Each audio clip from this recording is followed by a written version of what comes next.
If you are feeling suicidal, thinking about hurting yourself, or concerned that someone you know may be in danger of hurting himself or herself, call the National Suicide Prevention Lifeline at 1-800-273-TALK, 1-800-273-8255.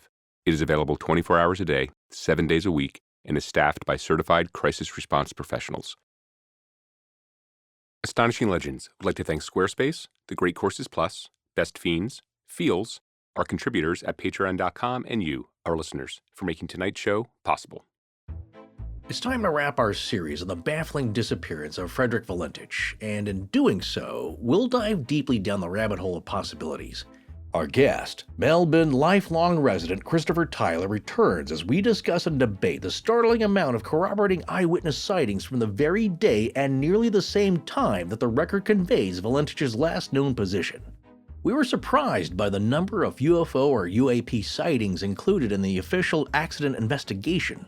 Some of them were very supportive of Frederick's descriptions that day. At the same time, it's remarkable how many of them are in the official record. However, the possibility of an unknown object interfering with his flight or causing his disappearance still seems to be dismissed, because it's too far outside the realm of what the investigators seem to be willing to entertain. Perhaps when tonight's episode is over, you'll feel closer to understanding what happened to Frederick Valentich, or maybe you'll find yourself still trying to solve one of the most intriguing aviation mysteries in human history.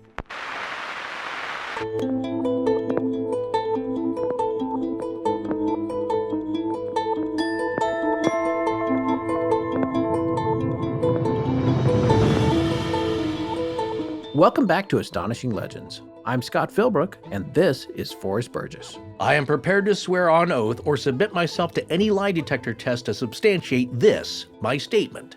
Don Cox, who observed a triangle-shaped UFO for 45 minutes from his yard in Adelaide, 385 miles northwest of Valentich's last known location, just 28 minutes after his radio fell silent.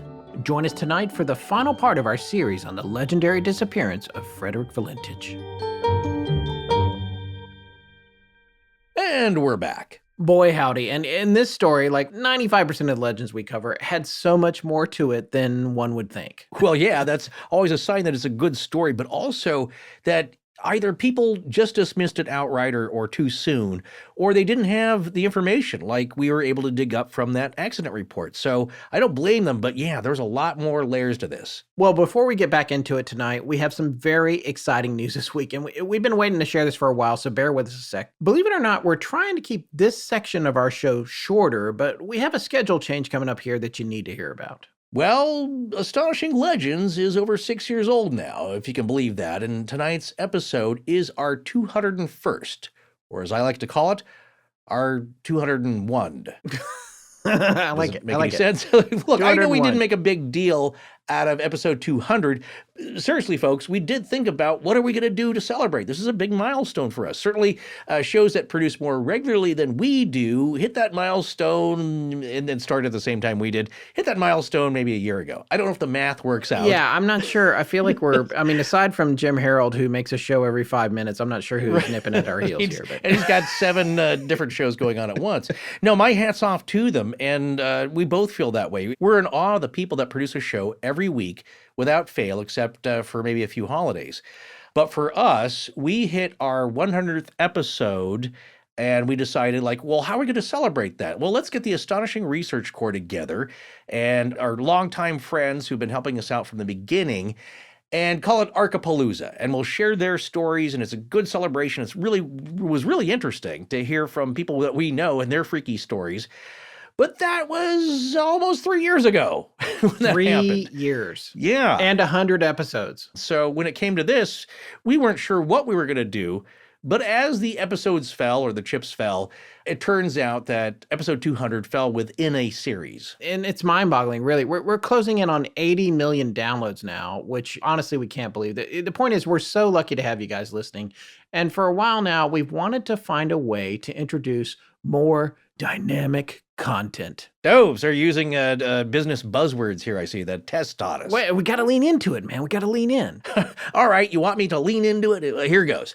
From the bleeding edge of dynamic podcast content, Astonishing Legends is the unicorn you never knew you needed. We hope to disrupt the niche podcast marketplace by leveraging our core competencies to unpack never-before-heard ideas that move the needle and amplify Astonishing Legends' brand by taking better advantage of our bandwidth to grab the low-hanging fruit right in the grapes.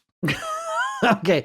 All right. The only thing Tess taught us in all of that was the phrase dynamic content. I know. The rest you wrote out for me. Yeah, I did. But I really enjoyed making you do that. Oh, thank you. Sure. Certainly. But the reality is we try to bring you guys dynamic content year round. Here's the thing. Like so many of our friends, we're indie. The podcasting landscape has evolved so much since we started.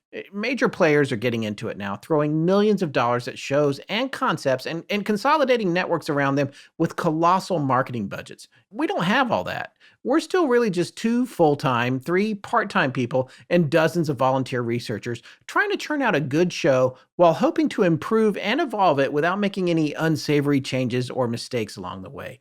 We don't have corporate overlords or advisors, just our instincts. Yeah, and as our collective gut's been telling us for a while, and as we said this past October, we need to look into adding more video content to our YouTube channel and elsewhere, wherever we can. So one of our projects for 2021 and beyond is to do just that. But we're going to do it on our schedule, ease our way into it. And please be patient with us because as we get our ducks in a row, this may take a few months realistically. The video version of our show is going to be much more conversational and have guests like, of course, Mr. Richard Haddam, who's just finding out about this as he listens right now, and others as we talk about more current paranormal events that unfold throughout the year. I mean, sometimes it'll be pre-recorded, but eventually, once we get our sea legs, we may even be able to do it live from time to time. But we've got some new tech to learn and experiment with until we find the right streaming software and stuff. But the good news is we started looking into all of that over a year ago, so we're not starting from zero. Nonetheless, we'll probably be experimenting a little with things by posting stuff to Patreon and our private Facebook group to start, and workshop stuff with the people that matter, which is you. If you have any questions about our Patreon or the Facebook private group, by the way, you can send us an email at astonishingcontact@gmail.com, and Tess will help you get connected with that stuff. Yes, she will, because she's pretty good about that stuff. And by the way, even though our primary content will remain free, just as it's always been, the other thing we're going to be doing is ramping up our presence in our online communities and also making Patreon more worthwhile. And to make all this happen, we're taking the main show, this show, back to bi-weekly, which is how we started, so we can have time to develop all this other stuff. And we're still going to be year-round, as we've always been, but we're going to an every other week schedule for this show. Ultimately, we're hoping to produce at least one YouTube or multi-platform streaming show a month. And we're going to release the audio from that show to our main feed subscribers too, which means we're going to have the same amount of content we've always had, just now in 2 astonishing flavors. Meanwhile, the main show will stay the same as it always has, and we're lining up topics for 2021 already. 2020 was challenging, folks, particularly in my household, as you know, but we know it's been hard for everyone out there too. The whole world has been suffering, but we got a reason to believe that things are going to get better for everyone this year, and we're super excited to take this next step, and we hope it allows us to get even more connected with you, our listeners. And coming back to the point that we don't have a marketing department really, or a big corporate machine behind us, I want to say something that I don't think we've said on the show in a long time. And it's not something we really bug you about a lot, so I think it's okay here.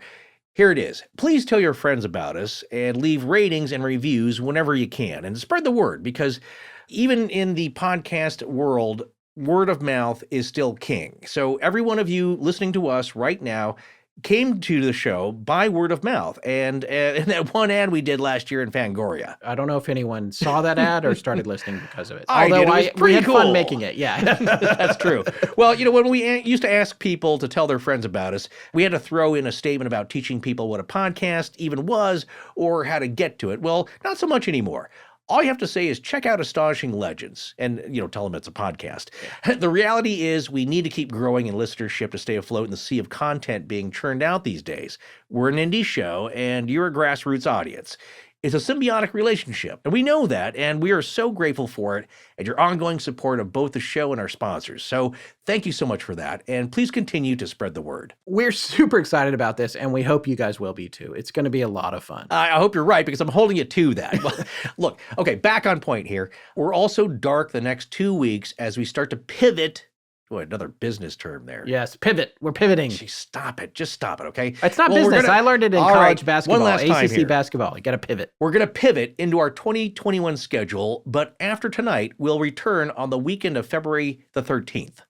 Whew! Well, anyway, was that enough chatter? Okay, so where were we at with Mr. Valentich, sir? Well, it's time to talk a little bit about the possible reasons of what might have happened here. If you're taking the UFO out of the equation, or the idea of a UFO out of the equation, you want to first look at, as we like to do, some of the more mundane explanations and see if any of them hold up. One of the first things that people talk about is the Cape Otway Lighthouse, which, by the way, just is stunningly beautiful. Look this place up, Otway. It's a gorgeous place, but this lighthouse can be seen from where Frederich was flying. So, of course, this lighthouse and its nature is in the Valentich report, or I should say the report about the incident. And I did want to read a letter about this here. Dear Mr. Keene, in your letter of 12th January, you asked several questions about the Cape Otway Light and the Cape Wickham Light. The attached sheet tabulates the answers to those questions. Your 10 January letter asks about public access to the file on the missing aircraft, VHDSJ. The Air Safety Investigation Branch of the Department of Transport is charged with the investigation of occurrences which affect or could affect air safety. The purpose of these investigations is to help us all to prevent or avoid air accidents in the future. The material gathered in the course of our investigations is freely given to us on the understanding that we will treat it as confidential and use it solely for the purpose of accident prevention. What follows is this description of the intensity, the range, the characteristics of the lights. I'm not going to read all of that, but the elevation, where it is, latitude and longitude, and all that kind of stuff. And here's the thing about the lights. Intensity of the white light at Otway is 1 million candela. The red light, which it has, is 250,000 candela. There is no green. So I want that to be clear. There is no green light here or at Wickham. It's white and red. That's what the lighthouses have, and I think that's pretty much what all lighthouses have. There's not a lot of green lights on lighthouses. I should remember this from our lighthouse show. But aviation beacons, I believe, do. The ones that you see sometimes. When I was a kid, there was one in the nearby regional airport or the community airport, and it's shown off into the distance. When I was really little, and I thought it was so magical. But you've seen those that kind of have that twirling beacon. And I believe sometimes that could be white or green, right? Yeah, I mean, the bottom line is it's a warning. The red and the white's a warning. This is a place you want to look out. The water's treacherous. There's a cape here. There's bad conditions. There's fog, whatever. You don't put a green light there. A green light says, hey, come on over. Right. So my point is that Frederick Valentich is not flying upside down and looking at the Cape Otway light. That's just all I wanted to say there. Now, we know, and we talked about this before, he wasn't a great pilot. We talked about the tests that he failed, lying about the failed tests, people saying he was unexceptional, all that sort of thing. And again, the report reads, and I think about this more and more even after Christopher has said it, is it reads like character assassination in a way. And there's things about inexperience that would stack up to an accident, of course, but other things have to go in with that. There has to be a chain of events that contribute to, that fall into, okay, where is his lack of judgment being affected here? And as we've said, the conditions don't seem right for a lot of the things that you might speculate on. Now, granted, there was the airspace incident report where he breached the airspace at Sydney.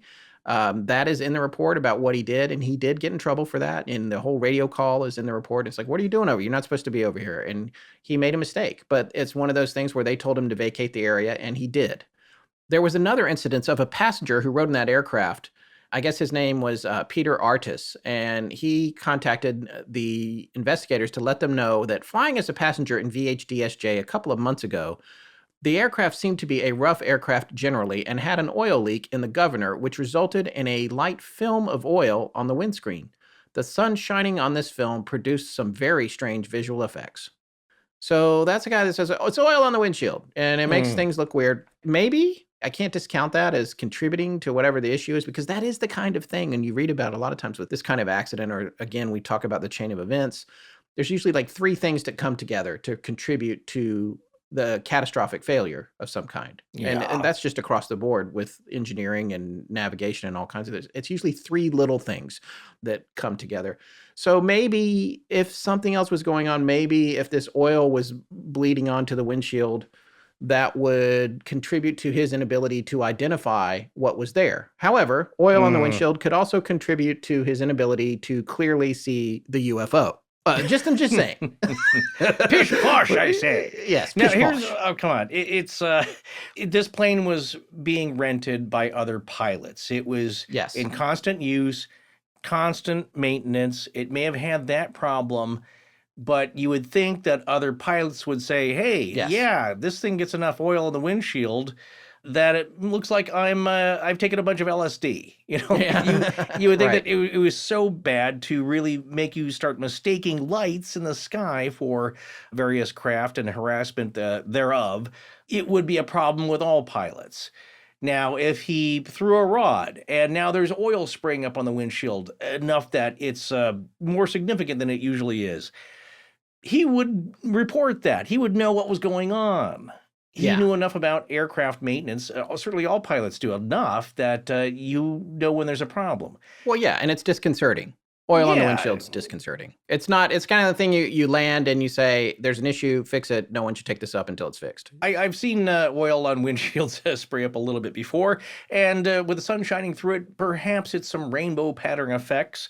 Perhaps it looks a little strange, but not so much that you think your reality is changing. Well, check this out. Here is another gentleman who sent a letter somehow that wound up in the investigation who said he thought he saw a meteor shower that same night at 6:55 p.m. So I looked this up. This was over on Huntingdale Road, and this is southeast of Melbourne, not far from Moorabbin, actually, where Frederick wound up taking off from.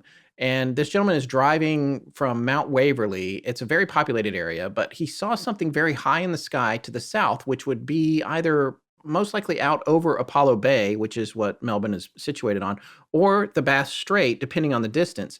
But he also would have been looking over a small piece of crescent land, making up the edge of the bay and the strait. So it's hard to envision this without looking at Google Earth or something. So listen to this statement, which is on page 113 of the full PDF of the report.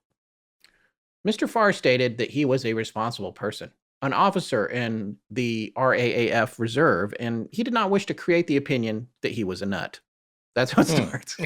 I enjoy that. A lot of these start off that way, yes. Yeah, I am not a nut. At about 1,855 hours on Saturday, 21st, October 1978, he was traveling from Mount Waverly in a southerly direction along Huntingdale Road. He observed a shower of very bright metallic scintillations to the south, high in the sky at an angle of about 45 degrees from the horizontal, 1.5 degrees of arc in vertical plane, and 1 degree of arc in the lateral plane. It's very well described. About 30 bright centers, followed by a dark contrail moving from south to north. At first, he thought it to be a meteor shower. That's the end of it. Doesn't say what he thought it to be after that, or if he later changed his mind. But that is the same night. And this area that he would be looking out at, if it's out over the water or over the strait, it is peculiar, but it's a good bit to the east of where Frederick was when he disappeared. Not a huge bit, but, several miles, or more than probably 10 or 15 or 20 miles. So if it's related, it's not like he was looking at something that necessarily was going on with Frederick, but the fact that it was the same night and about the same time, a little bit later, I guess, that's interesting. Now, in addition to this, on page 230 of the report, there's another gentleman that suggests that it was the Aurora Australis, which is like the Aurora Borealis, but obviously it's in Australia. All right, this was sent in to the investigators from John Mill. Reference the attached article. The following information may be of interest. When coming home about 7:30 p.m. after work on either Thursday or Friday of last week, I watched an Aurora Australis display in the southwestern sky for about a minute or so. It consisted mainly of successive near-vertical parallel columns of soft pinkish red light moving quickly from left to right and disappearing into a stationary section of similar light. Thus, and then he draws a little picture. Early this morning, I remembered this incident, and it occurred to me that two elements of this display, namely rapidly moving light and stationary or hovering light, were present in the subsequent UFO Valentich incident as reported. Being a young person, it seems certain that Mr. F. Valentich would not have had much direct observational experience of Aurora Australis in its many and varied display forms, which occur frequently over the years. If confronted by a similar display as above, it seems equally certain that the technically trained mind of Mr. Valentich would have rapidly searched everything known except Aurora Australis for a rational explanation of his observations. So this guy's pitching an atmospheric effect of light and was confused by it. It's a brand new year. Time to put 2020 behind us, unpack your optimism, and look forward to new Hey, opportunities. dude, what did I tell you about the announcer voice? First of all, What are you talking stop about? saying unpack. Unpack your optimism right now, Scott. Unpack my optimism. But you know what? When people used to ask me what we did, and we would start out, we'd say we're a podcaster, but you know what? On top of that, what we are is entrepreneurs. If you're an entrepreneur like us and you're looking to connect better with your customers, there is no better way to do that than to combine your hard work and talents with the all-in-one website builder, which of course I'm talking about a longtime sponsor of ours, Squarespace. Squarespace's assortment of products combine award-winning design and world-class engineering. They make it easier than ever to establish and own your online presence just the way you've always wanted. From their beautiful templates to their powerful e-commerce tools, Squarespace gives you the power to promote your brand, your ideas, your goods, and services to the whole world. Yeah, look, when people are searching the web for a local business and they come across your website, it's just like a job interview. Are you dressed for the part? Are you articulate? Do you seem knowledgeable and up to date on the solutions your potential customer needs? Well, you get about 5 seconds to make an impression, so you better be at your best. It's so much easier than you think to have the website you're proud to share. Whether you're just getting started or an established brand, Squarespace has a powerful e-commerce platform designed to help your business grow.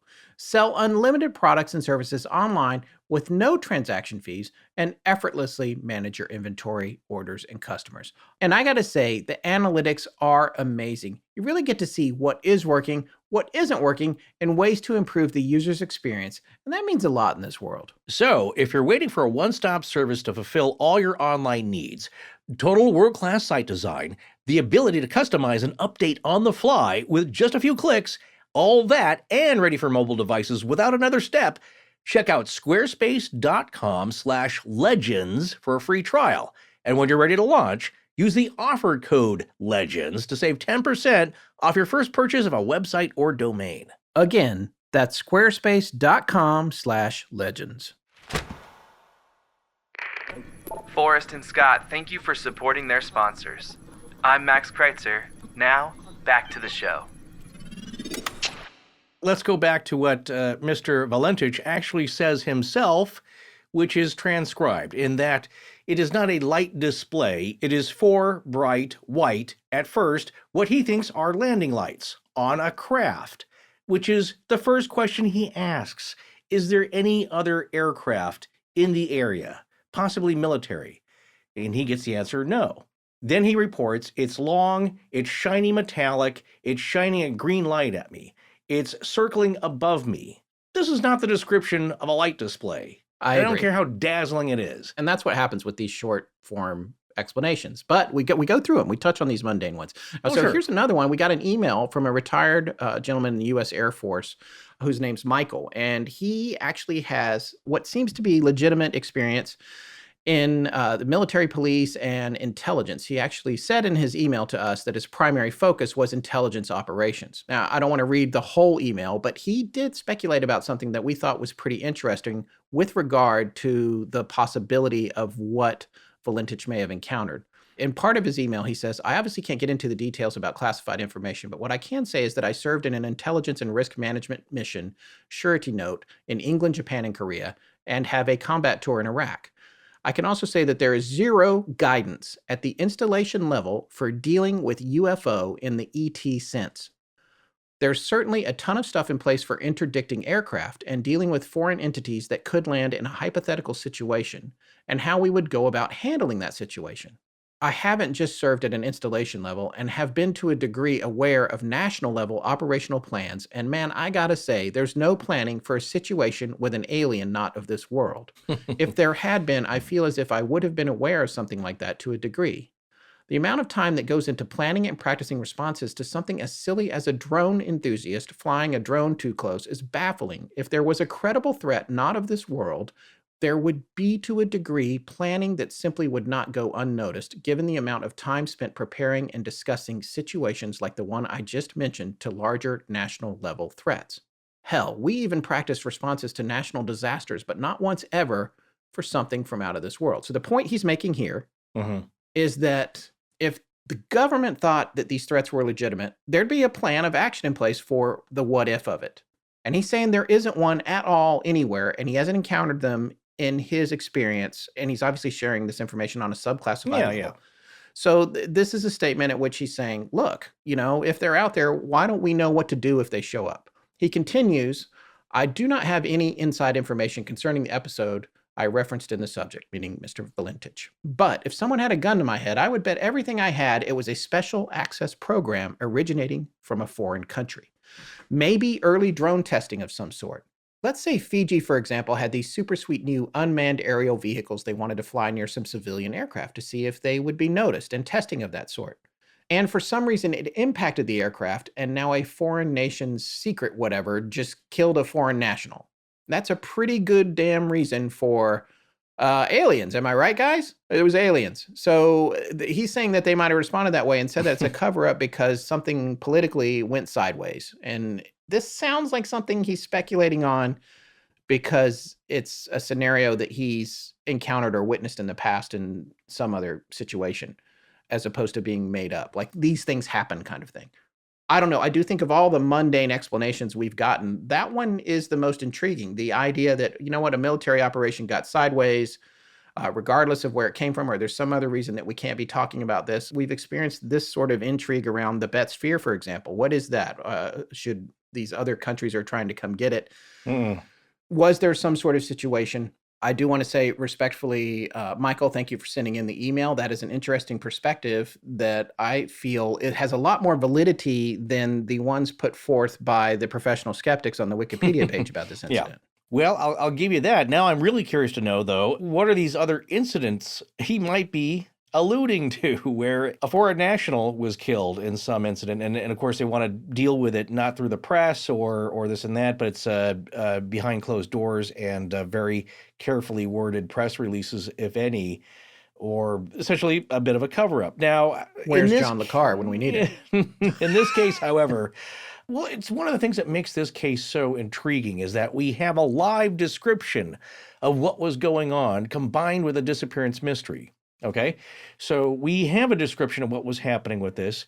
Valentich, who is a young guy who loves airplanes and flying, much, much more so than the average person. So I trust his opinion on aircraft. And of course, somebody also who's studying military aircraft as much as somebody who wants to volunteer and join the service, studying up on these craft. And his conclusion at the end of his own transmission was that this is not an aircraft. And not that there was any drones back then to compare, or that it is some lighter than aircraft or something that doesn't have normal propulsion, but the way it was acting to him is like, this is nothing that we have. Yeah. It's doing circles around me. It's keeping pace. It's darting. It's toying with me in a way that is impossible for other aircraft. And the only thing that he could jump to is that it is some kind of military experimental craft. And maybe it was, but I don't think that that craft would be toying with a civilian in the way that it was then, trying to see what would happen. Perhaps it came from another country, but what other country would have technology that advanced that is beyond Australia? Not that they don't work on those kind of things too, but what I'm saying is that from the description, to me, it doesn't sound like that. Not only that, you have a picture of this thing, possibly from Roy Manifold. And that's one of the more intriguing things, as we discussed with Chris, to me, is that if you analyze the photograph, yes, it looks like a black smudge, but there's something behind the smudge, and it's solid, and maybe this is exhaust.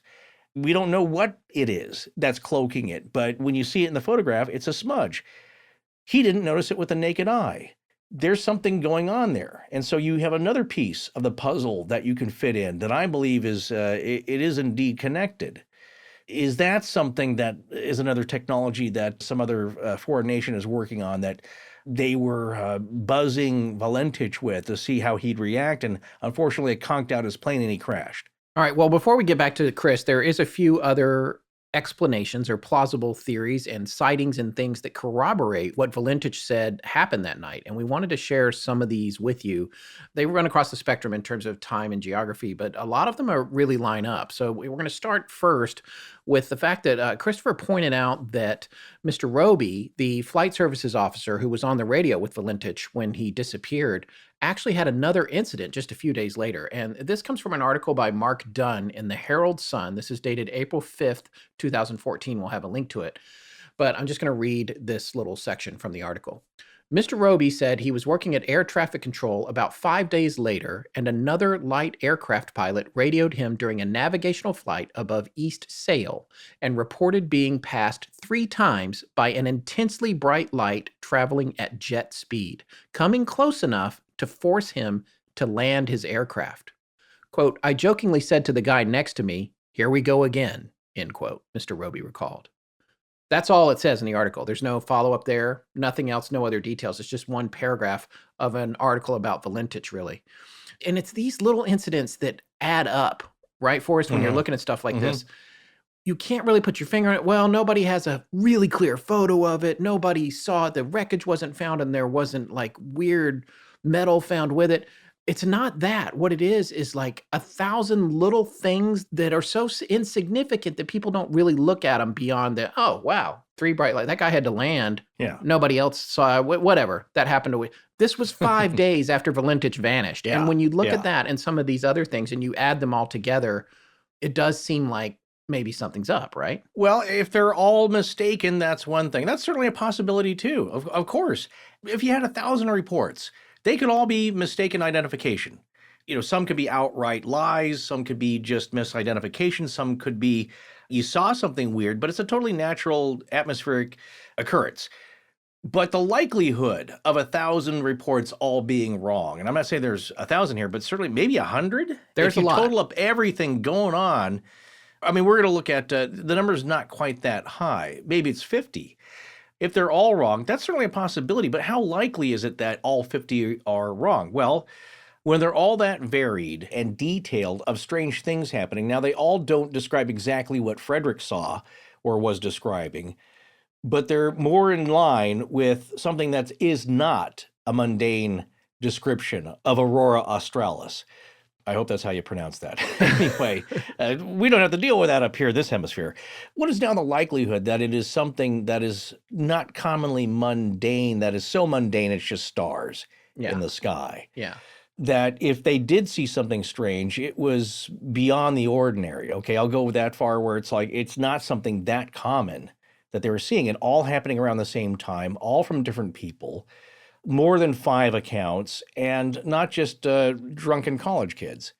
Yeah. It's all walks of life. So, yeah, it points to me that the likelihood now is that there's something going on that is really not mundane. Well, listen to this. This is from page 112 of the report. This is from a child in a car. This was reported in by John Snow regarding the UFO. He was driving his car on Saturday night. That's the night of the incident. 10/21/78 at about 11:45 in the Barwon Heads area when his 11-year-old son saw a greenish-white of some length flash quite fast across the sky to the north. It was not observed by any other member of the family in the car as it apparently had moved too fast. So this is a lot closer to Melbourne, and it's at 11:45, pretty late at night, 40 miles southwest of Moorabbin as the crow flies across Port Phillip Bay. That's interesting, but that could be Aurora Australis. That kind of thing, a flash of green light, that is exactly what it looks like if you look at it in pictures. Right. Now, something like that, seen by a child, yeah, that could be definitely the Southern Lights. That could be more of something akin to the green flash that we see sometimes here when the sun ducks down below the horizon over the water. That phenomenon. Yes. And I've known people that's seen it and say it's a little more than just a blip or your eyes reacting to, looking directly towards the sun. There's something to it. Which you're not supposed to do, kids. No, certainly don't be doing that. But yeah, I've had friends that have seen the green flash, very rare, but they do say like, yeah, it's freaky looking, but it doesn't chase around airplanes either. Well, here's another report from a kid. I love this one. This is on page 111, just prior to that last one. Phone call came in to the investigators. A senior constable Campbell of Forest had a report from some children of an aircraft towing a glider in the Barwon Downs, Apollo Bay area at about 5:30 to 6 p.m. on Saturday, the 21st of October. The report was made because it was unusual for a glider to be in that part of the state. This one really jumped out at me. It doesn't even have any notes on it. It just says subject glider tow. Because to me, this is how a child might describe what Valentich was saying was happening. Yeah. between this craft is really close to him, it's around him, and if a kid's looking up and a kid is not going to know what a UFO is and just say, oh look, I guess it must be a glider, if that's something they've seen before. Right. That report, which all it is that one page, there's no other Mhm. talk of it anywhere in the entire report, because they're not entertaining otherworldly things when they're doing this Right. investigation. But if you look at the report and you read this about a child saying, well, I saw a plane towing a glider, which we never see that here. Yeah. Well, I don't know, but to me, that seems indicative of exactly what was happening, or what he described as happening with this other craft buzzing around him. Well, think about the shape of a glider. Long, skinny, shiny, Yeah. perhaps, metallic. It is what Frederick described later on in his encounter. This thing was shiny, it was long in shape. To a kid, a glider has those proportions, long, thin wings, following close behind, often from a prop aircraft that is towing it to get some altitude. So that's a common sight. So, yeah, that makes a lot of sense to me. That's why I like this report, too, in that something tailing a regular fixed wing aircraft, single prop, that is close behind but long in shape, possibly shiny metallic, and it looks like it's really closely trailing it. To a kid, that could look like a glider. From the mouths of babes. I mean, this child is perfectly describing exactly what Valentich was saying was happening, and it's in the same area and the same time. Yeah. To me, that's pretty significant. All right, this last one is a more detailed report that I wanted to share, and there's a fair amount of detailed reports in the investigation, but this one jumped out at me for a variety of reasons, which you're going to understand when I share it. This took place in Valley View at 7:40 p.m. This is a suburb northeast of Adelaide, where our friend from the Somerton Man series, Professor Derek Abbott, resides. And yes, some updates are pending there. He's just been busy with COVID affecting the university where he works. But we stay in touch, rest assured. So this is 385 miles to the northwest of Cape Otway, along the coast of South Australia, which is the state west of Victoria, where the Valentich incident took place. But this is on the same day and at 7:40 p.m., 28 minutes after Valentich's last transmission. So when you think about this craft, whatever he encountered, if it had continued, and again, if you look at this on a map, if it had continued from roughly Cape Otway on the path he was taking just before he turned towards King Island, or was about to make his turn to King Island, depending on where he had his problem, then that would take you straight towards this area that we're talking about, which I think is fascinating. So here's this really detailed report that this guy wrote in. It starts, this is a report of a UFO sighting by my wife and self at 7:40 p.m. on Saturday, the 21st of October, 1978 at Valley View. This was in the sky at a 35-degree angle. On the above-mentioned evening, I stepped outside to call our cat, who my wife was concerned about, as it had shunned her due to the fact that we had strange kittens in the house. After no response from the cat, I pondered and gazed in the sky, when I saw what I took to be a large plane approaching from a south-southeast direction. The plane appeared to be quite near, with what I took to be its landing lights on and colored lights at both sides. I thought this an unusual direction for such an approaching heavy plane, as if it continued, it meant that it would have to cross the flight path of the major airliners heading for the Adelaide airport. My curiosity aroused, I decided to wait and view this plane, which I estimated would be directly overhead in approximately 3 minutes, or thereabouts. To my amazement, this did not occur, as it came no closer after having waited a period of some 7 minutes or more. My wife came to see what I was doing outside so long and said to me, "What on earth are you looking at in the sky?" To which I replied, "Well, look at that and tell me what you think it is." Her reply was, "It's not a star, for it's too big." I then asked, "Well, what do you think it could be?" To which she replied, "It's a rocket," meaning the firework type, as you can see the colored lights coming from it. I then said to her, "Well, if that is the case, how could it stay in the sky so long? I've been watching it for between 7 to 10 minutes. She said, "No, you're right, it can't be." As the two of us stood gazing in amazement at this large white-yellow light, and by now an assortment of colors flashing at the two sides. Having got my binoculars from within the house, I focused on this object, but I found my hands unsteady, so I rested them on a small statuette on the patio, when I was able to finally focus absolutely clear onto this unexplainable object. What I saw was a large triangular yellow-white light, as shown in the attached diagram, laying on its side with one side of the triangle in a vertical position. Within this triangle, flashing from points A, B, C, and D, referring to his diagram, were iridescent lights. I can only positively remember 3 of the colors, which were blue, blue-green, and orange, but feel sure there were also others.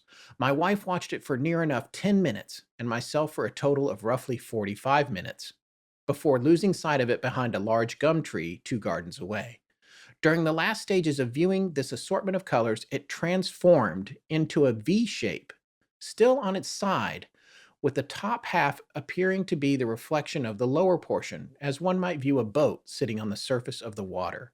The next paragraph talks about how he reported it to Edinburgh Airport, which I don't know if it's Edinburgh. It's spelled Edinburgh, but in Australia it might be Edinburgh. I looked up how to say it, and I don't know. So Okay. Edinburgh Airport. And there's a whole paragraph there that's not really of consequence. Then he says, I have no doubt in my mind that whatsoever I witnessed was exactly as the young pilot described, who has gone missing and was said to be flying upside down at the time on the 21st of October. I am prepared to swear on oath or submit myself to any lie detector test to substantiate this, my statement. Then it has a diagram, which we'll take snapshots from the report and put this diagram up and his letter. And in the diagram, you see the triangle, what he saw with his naked eye. He did a very good job of categorizing this, what he saw with the binoculars, and then what he saw with the binoculars once he stabilized them, which he indicated was very specific. And he explains the lights and everything. And the first thing that I thought, I mean, here we are, of course, it's a triangle. Where we got triangle? We got triangles in Phoenix with the Phoenix lights. We've got poor Terry Lovelace's story. This thing sounds a lot like what he encountered and what he described when he came on our show. The TR3B. Yeah. E, Yeah. 3T. So Yes. it's just, I really thought that that was important to include. It's the same night. It's on a path. It's the same, nearly the same time, just a few minutes later. We can't really tell how far away it is, but this guy is seeing something bizarre. So when you take all these reports and some, it's like, okay, it's the Aurora Australis, it's this, it's that, it's the other thing. The ones that jumped out to me in this entire report are the little girl who said she saw a glider and this one. These really jumped out at me to corroborate what Frederich said he was encountering. Yeah, I'm with you on that. The other thing that we noticed, and I put this connection together, it may not mean anything, of course, but I'm not sure I mentioned it on the show. I told Scott as soon as I saw the Corbell documentary on Bob Lazar. And the way he described the craft flying, and that at low speeds, or when it's kind of inching along, impulse power, to use a Star Trek term, it flies on its side. Straight up and down, I believe, or I have that backwards. So I think it's oriented one way for slow flight and a perpendicular way for faster flight. yes, essentially. in this particular propulsion model of UFO. Again, talk about a limited number of private aircraft that are available for citizens. There seems to be an unlimited number of craft for UFO pilots to pilot, fly around. If you believe in that kind of stuff. But in this case, the way that Terry described it is that as it was inching along, it turned on its side. And so the bottom half or the top half was now facing them as a complete triangle. Yeah. And then I think as it got closer, then it went horizontal. And that's when the beam came down and put the zamp on them. Yeah. Yeah, again, I can't remember which way it is, but when it was a long ways away, it turned and and from the optical illusion, it could look like it changed shape. Or it could have changed shape. I mean, what do we know? We don't know how it works. Well, no, there's a lot is there of air? reports here. Can you breathe? Seems okay. Yeah. That's a Galaxy Quest, but like, right. we don't know. It's probably fine. I don't know. Oh, no, there's so many reports also of these things being amorphous where they can change shape and split into multiple parts, gather back up again. They're very fluid in a lot of cases, some not so much. But here, that's what it reminded me of. So you got the Bob Lazar connection to the way it moves. You have Terry Lovelace, and then you have this description, and there's another Terry Lovelace connection I will make towards the end. Before we move on from this section and get back to some of our final pieces with Christopher, there is one other story that we have to mention. Rob Christofferson insisted that we do, and I couldn't agree more with him, and that is the story of Felix Moncla. For this one, I'm just going to read from the Wikipedia page because there's a lot of similarities between this and what happened to Valentich. On the evening of November 23rd, 1953, Air Defense Command Group intercept radar operators at Sault Ste. Marie, Michigan, identified an unusual target near the Sioux Locks. An F-89C Scorpion jet from Kinross Air Force Base was scrambled to investigate the radar return. The Scorpion was piloted by First Lieutenant Moncla, with Second Lieutenant Robert L. Wilson acting as the Scorpion's radar operator. Wilson had a difficult time tracking the object on the Scorpion's radar. Sound familiar? So ground radar operators gave Moncla directions towards the object as he flew. Moncla eventually closed in on the object at about 8,000 feet in altitude. Ground control tracked the Scorpion and the unidentified object as two blips on the radar screen. The two blips on the screen grew closer and closer until they seemed to merge. Now, assuming that Moncla had flown either under or over the target, ground control anticipated that moments later, the Scorpion and the object would again appear as two separate blips. Donald Kehoe reported that there was a fear that the two objects had struck one another, but the single blip continued on its previous course. Attempts were made to contact Moncla via radio, but without success. Search and rescue operation by both the U.S. Air Force and the Royal Canadian Air Force was quickly mounted, but failed to find a trace of the plane or the pilots. Weather conditions were a factor in hampering the search. Mm-hmm. So this is another case of this aircraft going out and trying to intercept something and never coming back. Now, it's important to note that the official record on this, the official statement from the military was there was nothing else involved. They just went out and were lost. But, you know, that's... Well, they went out to look at something. Yeah, it wasn't just... why did they go out up? to intercept a blip. They went to get some lobster. I don't know. It's a fascinating case that we're not going to know if there's any secret details to it. We'll never know. It could be like this where there's a report, a detailed one that's buried somewhere, and maybe it'll make the light of day, but it's fascinating. And that, yeah, of course they sent out the Scorpion to intercept this thing because they saw something on the radar. And then there was one thing. So did that get sucked up by the other thing? It's a good question. Was there a craft there that was large enough to consume a Cessna 180? Yeah, it's a good question. Well, it turns out there's this other crazy contemporaneous UFO story out of New Zealand that I hadn't heard about. Now, I'm pretty sure Rob probably heard about it, Rob Christofferson, our friend, but it was completely new to me. So for that story, we're going to go back to our guest from part 2, lifelong Melbourne resident, Christopher Tyler. Now, Forrest, tell me this. Now, had you heard about this before Christopher brought it up? The Christchurch incident sounds vaguely familiar, but I had certainly not remembered any of it when Chris brought it up again. So I was glad to hear it. It's like a whole new story. So yeah, certainly something involving Christchurch, New Zealand, Blenheim. That all sounded familiar, but I didn't know any of the, I couldn't remember any of the facts on it. No, and I started looking into it while Chris was talking about it, and I'll tell you what, it's fascinating. Let's go to that part of our interview with him. There's a sighting, more than just a sighting, a very famous case for New Zealand. And being Australian, I feel free to claim anything New Zealand as our own. Right. So on December 20th, 1978, just 2 months, almost 2 months after the Valentich disappearance, there's an Argosy freight planes that were flying between Blenheim and Christchurch in New Zealand. And they claim that there are strange lights following them. So they're radioing the tower and going in Wellington, going, look, there's these things that we're seeing. Can you see these things? Now, these are picked up on radar. They're confirmed on radar. And there's various numbers of them during the flights.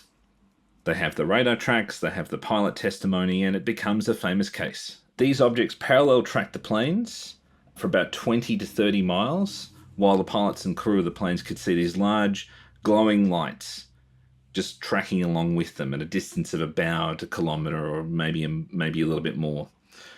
So the story causes a stir. An Australian reporter who's on holiday in New Zealand is asked by our Channel 10 in Australia if he would hire a film crew, interview some crew, radar operators, which he did, and then they're like, well, these are like regular flights that happen. Why don't you see if you can get on this flight and reenact it? Go along with the crew. Talk to the crew while they're on the plane. And he's like, okay, I'll do that.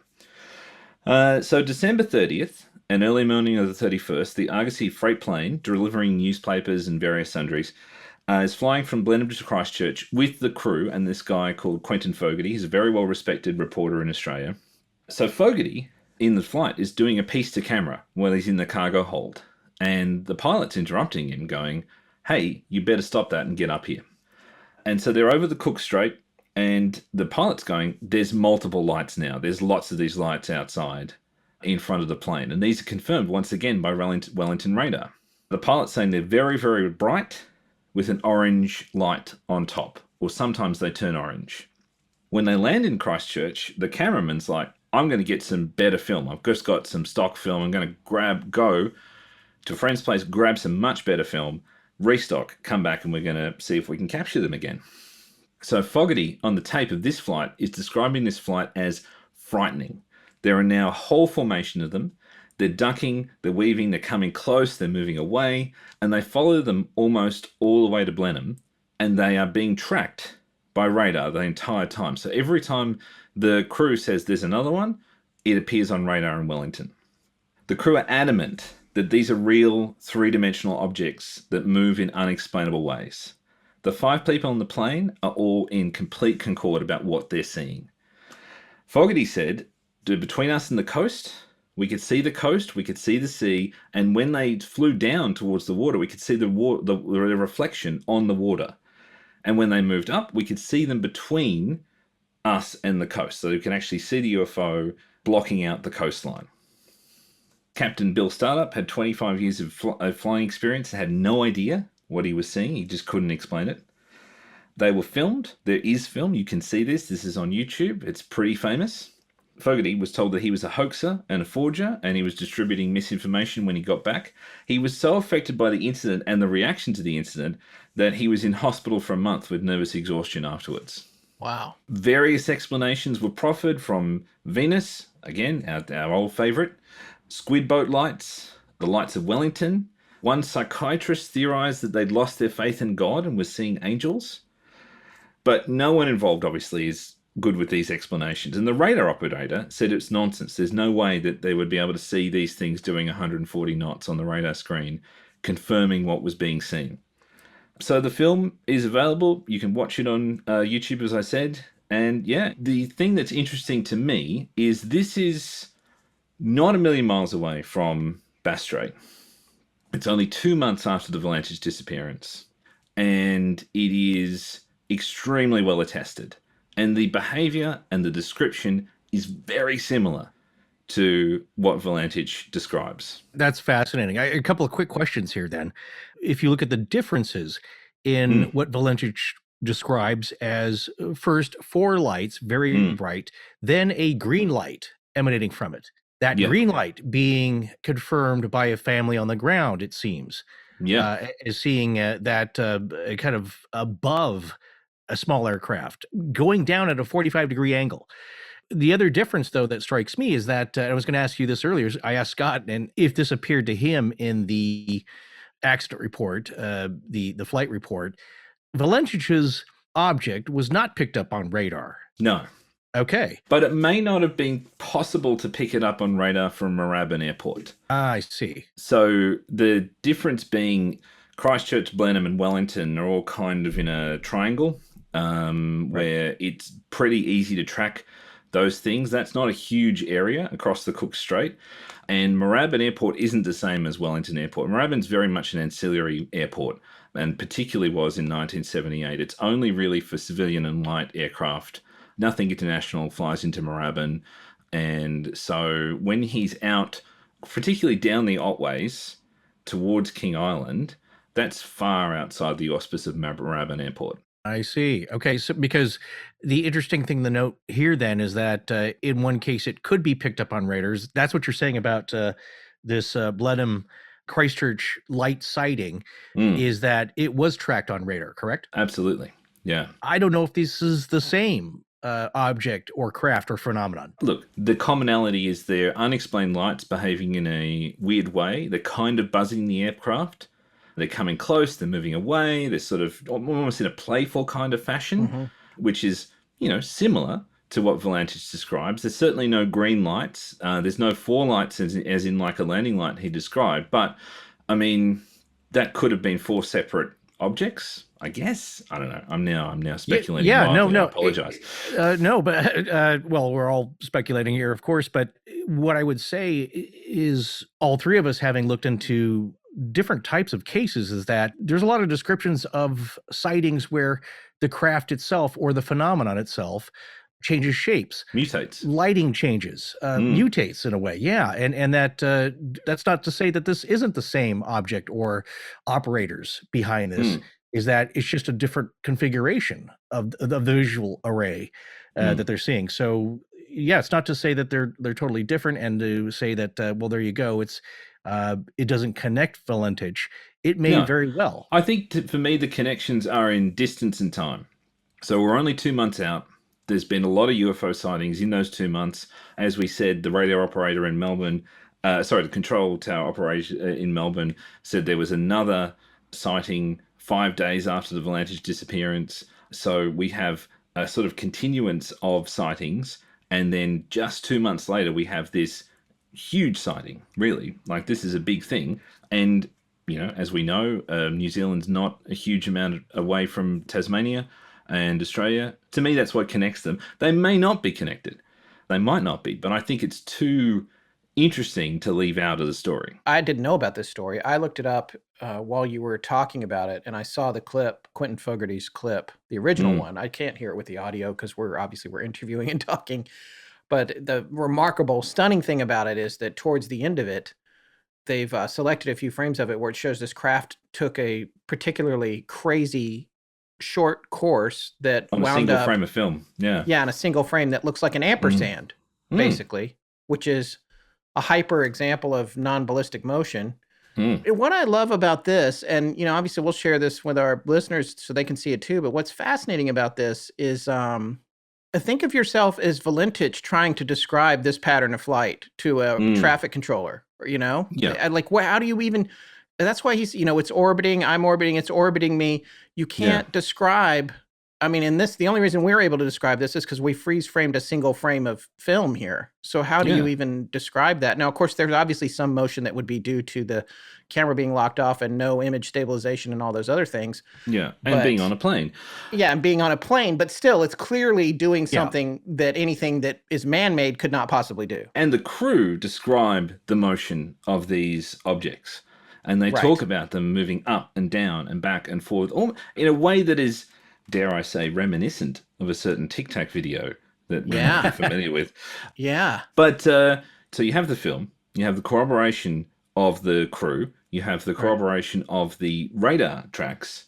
Even in itself, even without any kind of link between this and Frederick Valentich, this is a fascinating UFO story. But the fact that they're less than 2 months apart is pretty shocking. And geographically, not that far apart, especially if you follow with my theory on these things, which Forrest knows where I'm going with this. I don't think, if these things exist, if you believe any of this at all, I don't believe that these things are necessarily interstellar. I think it's possible. I mean, there's the whole interdimensional thing, but I think if you want to go more physical and basic, I think it's possible that they live under the ocean. If you want to go off the deep end with me. That's their locale, is down there near where you are. It's a real John Wyndham, the Kraken Wakes scenario for you. Yeah, exactly. Scott loves the ocean naturally, but that motion, because you have to think about it, and somebody that sees that who possibly does not understand motion picture film and how it works, of course, it's the persistence of vision phenomenon that happens optically with human sight, where you're seeing a series of still photographs essentially in succession, and it appears to be in motion. And so for something to make that, let's say they were shooting at 24 frames per second, in 1/24th of a second, it makes that crazy ampersand motion. And when you're watching the film, you may not even pick up on it. And what it reminds me of, I don't know if you two have, I've urged Scott to see this, but it's a great documentary about the ongoing for years sightings by a woman named Dorothy Isatz in Vancouver, I believe, Canada. So on the west coast of Canada, where she for years had taken Super 8 footage of crazy lights that would appear to her. And of course, Super 8 was probably shooting at about 18 frames per second for non-sound. And she just had a camera who was continually filming these things. And if you freeze on one of these particular still frames from the footage, it does that kind of motion where it's like you don't see it as the film is playing, but if you stop it, there is definitely patterns like that. And one of the most crazy things, if you're willing to go with that, is that in one case, it looks like it spells out her name, Dorothy, in cursive. Wow. I know it sounds insane, I know, but yeah, that's a totally different from what we think of nuts and bolts craft, even alien aviation technology. And that's, I'll agree with Scott, something else is going on here.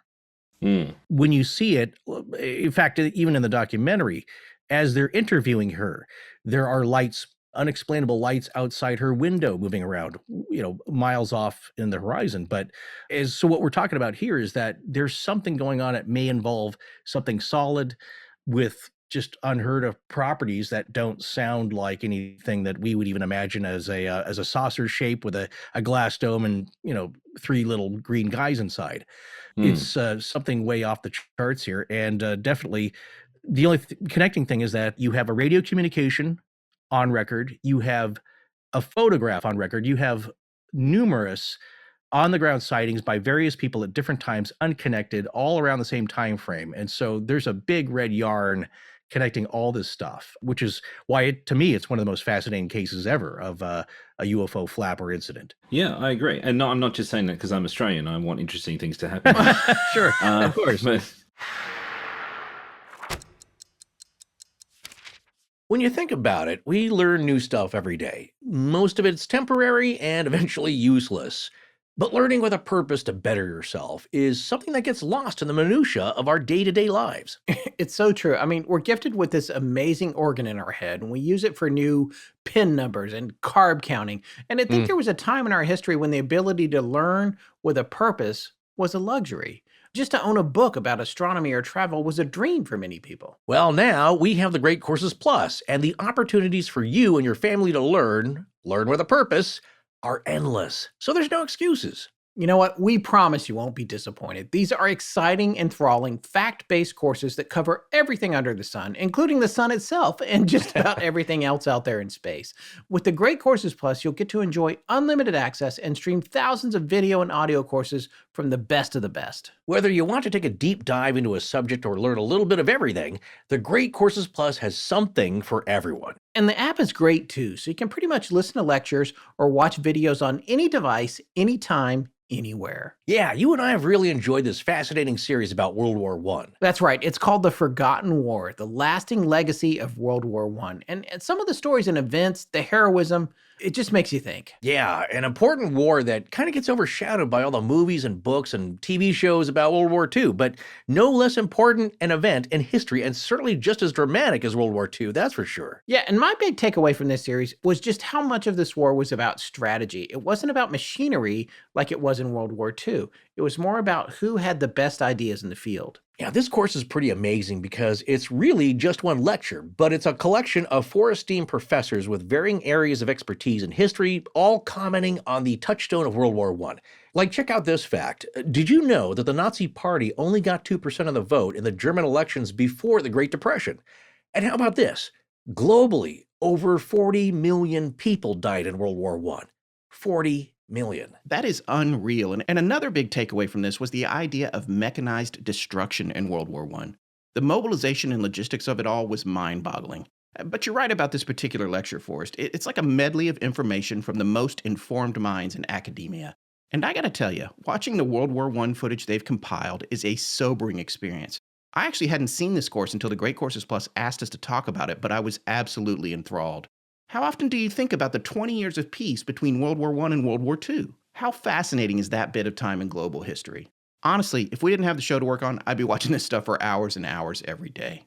Well, what is your purpose this year? What new things will you learn? Sign up for the Great Courses Plus and find out.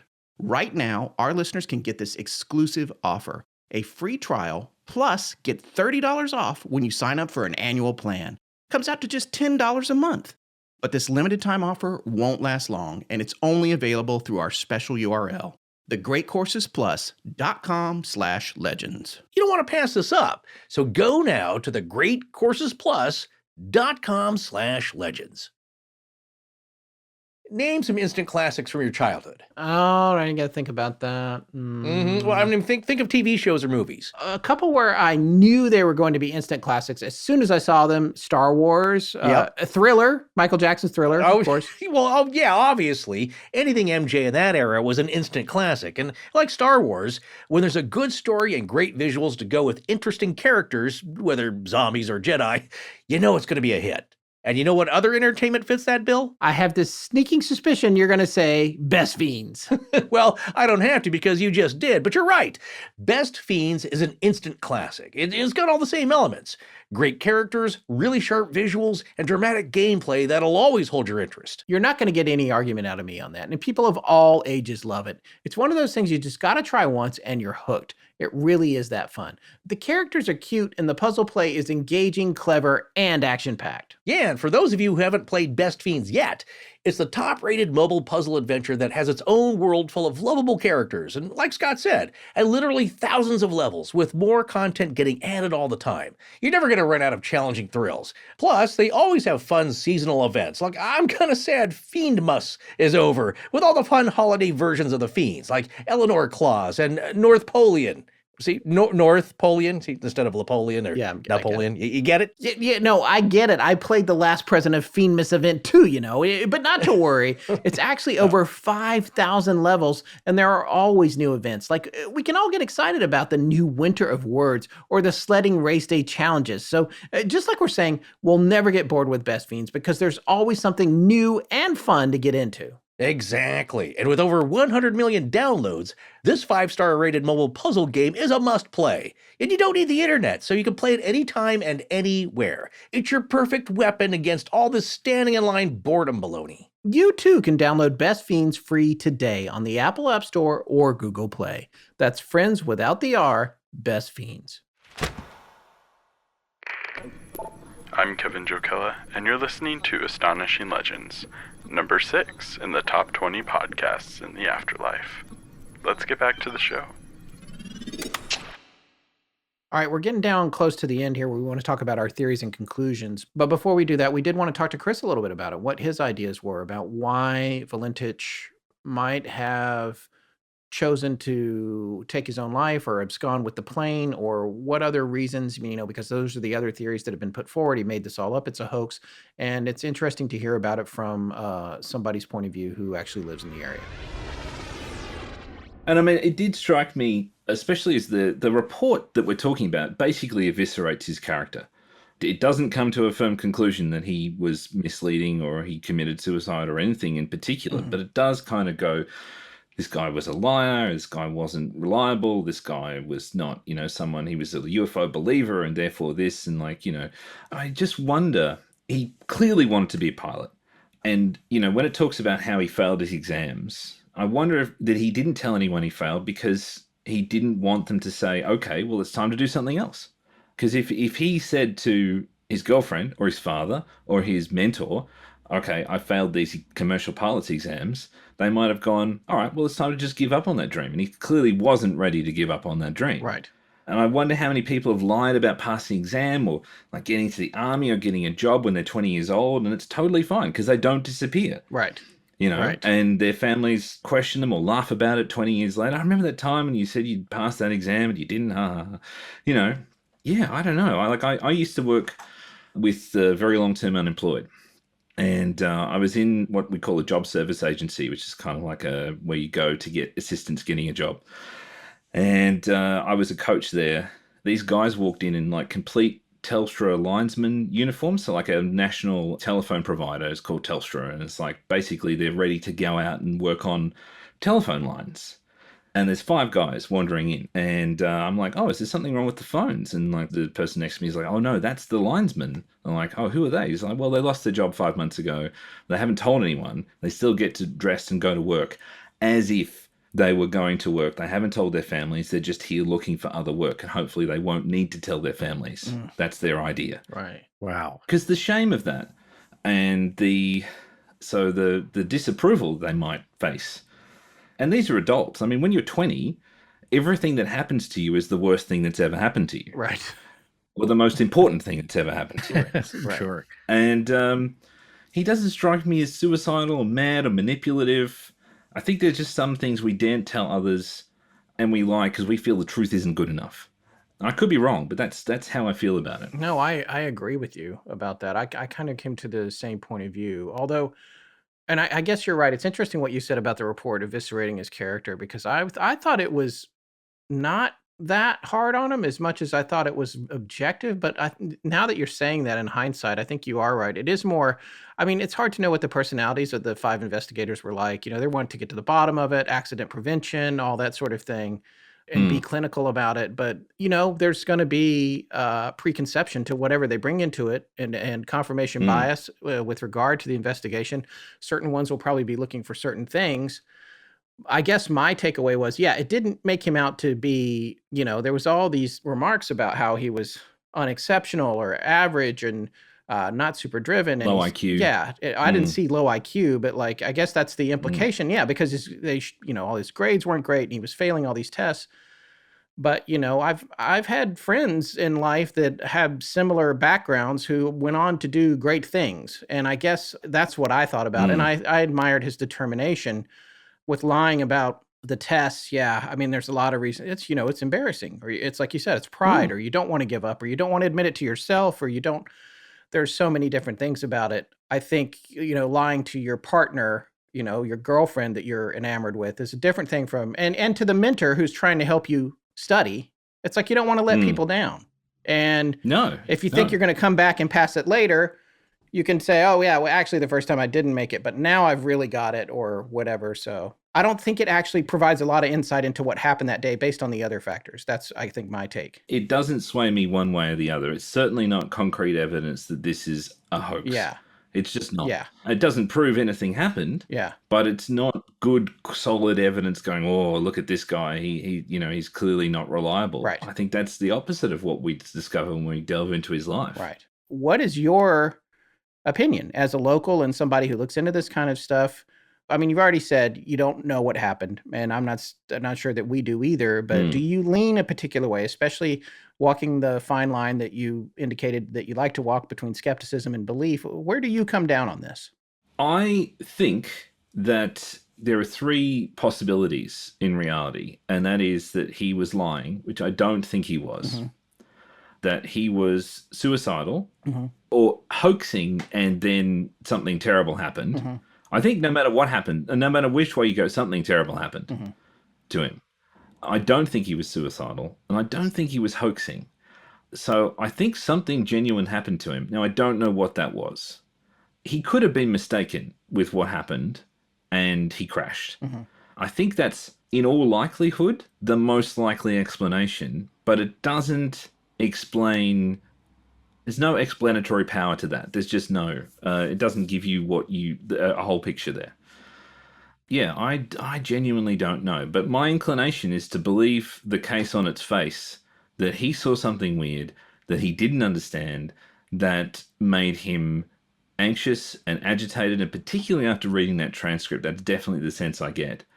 And that whatever happened, he was genuine with his report. If you had to make a call of some kind between whether or not the aircraft was somehow consumed or dispatched from our reality versus just had a collision or a problem and went down with no trace, where would you come down between those two choices, you think? And we won't hold you to it. I don't think it's... No, I know.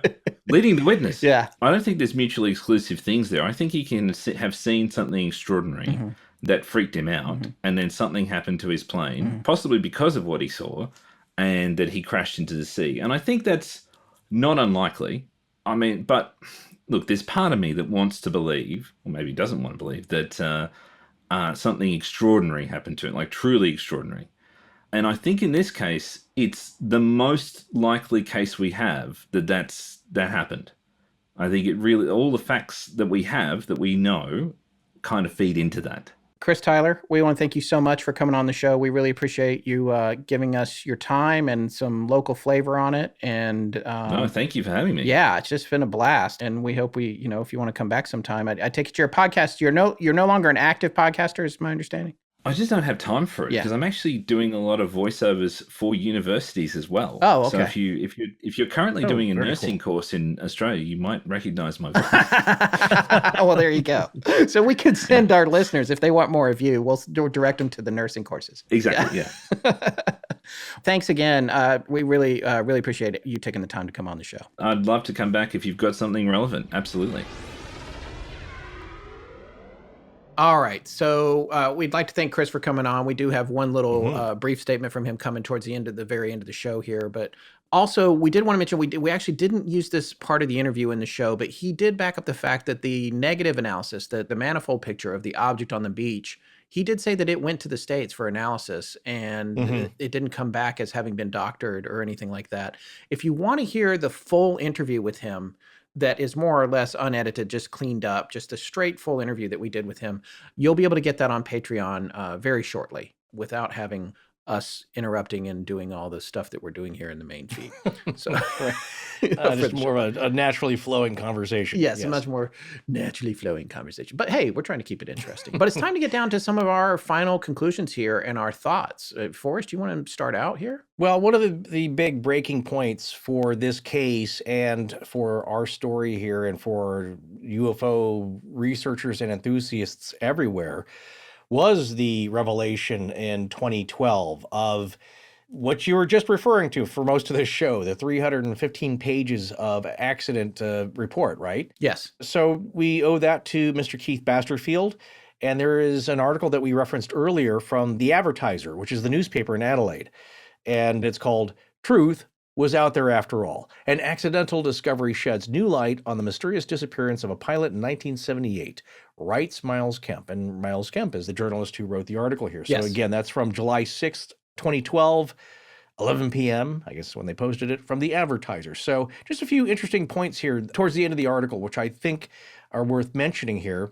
So as Mr. Basterfield said, the aircraft serial numbers from the wreckage, from the cowl, those fall within the serial numbers for Valentich's plane, and you can almost eliminate the theory that the pilot staged his disappearance on the way to King Island. If he did, he was not successful. Yeah. So that also cancels out a lot of the public speculation at the time that it was a hoax disappearance.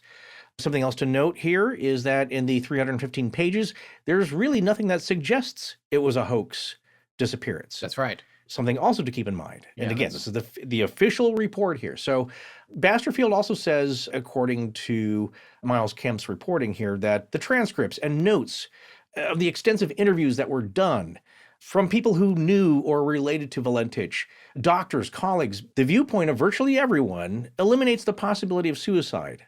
Nobody said, well, yeah, I can kind of see that maybe with him. He seemed kind of down. He wasn't despondent. He didn't have a ton of debt. The only thing they can point to that even remotely comes around that way is like, well, he didn't take the clothes to go out on the date. He gave his girlfriend the anniversary ring a week early. He wasn't getting lobster. All of that stuff. I have a possible explanation for that if you'll hang with me here. Okay. Yeah, absolutely. Of course I will. Well, again, from the article, as Miles says, most significantly, the investigators leave the possibility of a UFO encounter open. Who does that? Certainly not many people in the U.S. Now, we're starting to see a little more of that. But as Miles writes here, Mr. Basterfield points out that it was investigators, not Valentich or the media, who took the pilot's description of the object and labeled it an unidentified flying object. Think about that one. Yeah. Valentich never said, oh my God, it's a UFO. That's right. He didn't ever say that. He leaps to the more logical conclusions if you want to. That is this a military aircraft? What's going on? Is there That's any a aircraft? good point. Close? And I even read that article and didn't take that out of it. That's why it's good that you and I both read things sometimes. Because we both forget things sometimes. Well, yeah, but also we have different perspectives. And that's a really valid thing to pluck out of that article. He didn't say UFO. He never said the word UFO. No. And he's supposed to be obsessed with UFOs, you know? You know, what's funny is I was reading these blogs and you could see that the UFO researchers and enthusiasts who are into UFOs, like we are, we're interested in it, certainly. They know a lot more about it than we do, but you can kind of see that they don't mind saying that he was a UFO enthusiast, I think, because they are also UFO enthusiasts. To them, it's not a bad thing. Yeah. So they can say like, well, yeah, he was really interested in UFOs, but also this happened. It happened because he was a UFO enthusiast. Right. Mutually exclusive things. They don't have to be. You know what I'm saying? It's like one does not have to go with the other. And that, well, there you go. That's why he saw it. Well, some people think that. Perhaps Joe, Mr. Nickel here coming up as one of his reasons. But anyway, going on with the Miles Kemp article here, UFO theorists also will take heart in one document on the file and I'm reading the passage here from the article, which shows that for the first time, the head of the transport department took the possibility of a UFO encounter so seriously, he suggested his minister ask the defense minister to launch an investigation into the possibility. That's pretty official. That's a pretty official recognition of that. Yeah. Yes, that's what Mr. Kemp is saying. Is like, geez, if you are open to the possibility of UFOs, you'll take that to heart and that somebody believes in it in an official capacity. That's right. Enough to suggest it to the defense minister. So, and this is a quote from Mr. Basterfield saying, I have read about 20,000 pages of government reports on UFO files, and I have never seen such a suggestion. So there you go. That doesn't happen very often, I think, is what Mr. Basterfield is saying. The other thing that was interesting about the article, though, I did see it where it says he does not believe in UFOs, Mr. Basterfield. And I thought, like, he may be very, very skeptical and interested, even more skeptical than our guest Chris, but just really interested in government reports about it and following up on threads. But I thought he was more interested than what was described in this article. Or maybe that was a misquote. I don't know. What I could get from that article, and also I read a bio page on Mr. Basterfield, was just he's interested in tracking things down like we do. But yeah, he comes from a more skeptical viewpoint, but he enjoys the thrill of figuring out the mystery, getting to the bottom of things, really digging in and doing the research. It's very cool. I would love to talk to him at some point, actually. Oh, yeah, absolutely. No, I think we all have a little bit of that. That's why we're doing this and listening to it. Here's another comment from Mirage Man, who we've mentioned on the above top secret forums, talking about this. The analysis also notes Valentich's calm and matter-of-fact voice transmission as he describes the other aircraft in his vicinity. It even hints that he may have planned to disappear. Mirage Man here is talking about the tone of the report. Yes. Commenting that had he maintained his flight path, then wreckage of his aircraft would have been spotted between Cape Otway and King Island, when search and rescue operations had failed to turn up any evidence that his plane had crashed. So what he's suggesting here is that, okay, if he planned to disappear and didn't make it, obviously there's no reports of him showing up anywhere else with a plane landing. Yeah. As we've said before, those things are, well, electronic fog. They know when you land. They know when you take off. There's people there, unless you have your own private airstrip. Right. So he didn't show up anywhere else. And if he'd stuck to his flight path, well, then his wreckage should have been found there. Yeah, and another thing that's interesting that we actually wound up cutting from this show, but it will be in the full interview with Chris on Patreon, was that he was talking about, because he did the voice for the recording that we had in part 1, where we did our reenactment of the transcript of the radio call. And he made some very poignant observations about once he started trying to portray Valentich and saying word for word what was in the transcript, it kind of struck him in a way that he hadn't been struck before. And you can hear that in the full interview with him, which we'll get onto Patreon as soon as we can after this show goes up. But I didn't necessarily want to cut that from the main show, but it was cut for time. Yes, we do, in fact, cut things for time, believe it or not. But just to keep it slightly under 6 hours or 5. So, but I thought that was really interesting when he brought that up to us. Yeah, absolutely. Well, here's what we're talking about, is that it's considered in the report that maybe he planned to disappear. So you could say, okay, he gave him a flight plan, said he was going along this path, but tricked everybody, deviated off that, maybe crashed, because again, he didn't pop up anywhere else, maybe crashed accidentally, and that's why he wasn't found, or his wreckage was found, because it wasn't anywhere near where people thought he should be. Right. But there's only a certain amount of range he could get to and have a conversation with FSU, with Roby at Flight Services Melbourne. Because remember, King Island was closed. So there was a finite area that he would be able to stay in radio contact. And you have to have that. That's not a perfect circle. It's a chart that has all kinds of factors relating to geography and the height of probably the positioning of the radio towers and that sort of thing that he wouldn't have had access to, which was pointed out in a forum or somewhere. I can't remember where I saw that. But the point was that it's not exactly a perfect circle. And so he wouldn't have known how far he could go in what direction before he would lose contact. So the fact that he was in radio contact with FSU Melbourne means that in terms of disappearing, he couldn't have gone that far. This is not like MH370 where you've got a 777 loaded with fuel and you want to disappear, you can get halfway around the planet. That's not what's happening here. Yeah, he's got limited choices here on where to go. And it's also not a seaplane. Exactly. He's got to land on land. So that's what they're describing here in this scenario. And the other thing that may not be, it could be a mischaracterization was the quote unquote matter of fact aspect of his voice. Steve Roby, the air advisor, and everyone else that we've read who's actually heard the transmission. There are other people who have heard it. As we said earlier, that it could be just a bootleg tape of some kind. But people have heard it all say, yes, he's keeping it together, but he's definitely worried. I mean, he's trying not to freak out. He's not tripping on LSD, which would be possibly another explanation for this, which people have proposed. Not the kid that immediately turns in people who are doing drugs. Well, there you go. Maybe somebody dosed him. I mean, that's the thing. You'll get all kinds of comments like, well, maybe he didn't know. Whatever. It's in the crayfish. He had crayfish poisoning. He's going nuts. The thing is, as it's described here, they all say that he sounded very concerned and confused in that he didn't know what he was seeing. Not confused about where he was going. That's another explanation. It's like, well, he was way off course. He just got totally disoriented, and that's why they can't find his wreckage. He knew where he was going. He was on track. He just didn't know what he was looking at because it wasn't like anything that you would normally see in the sky, Aurora included.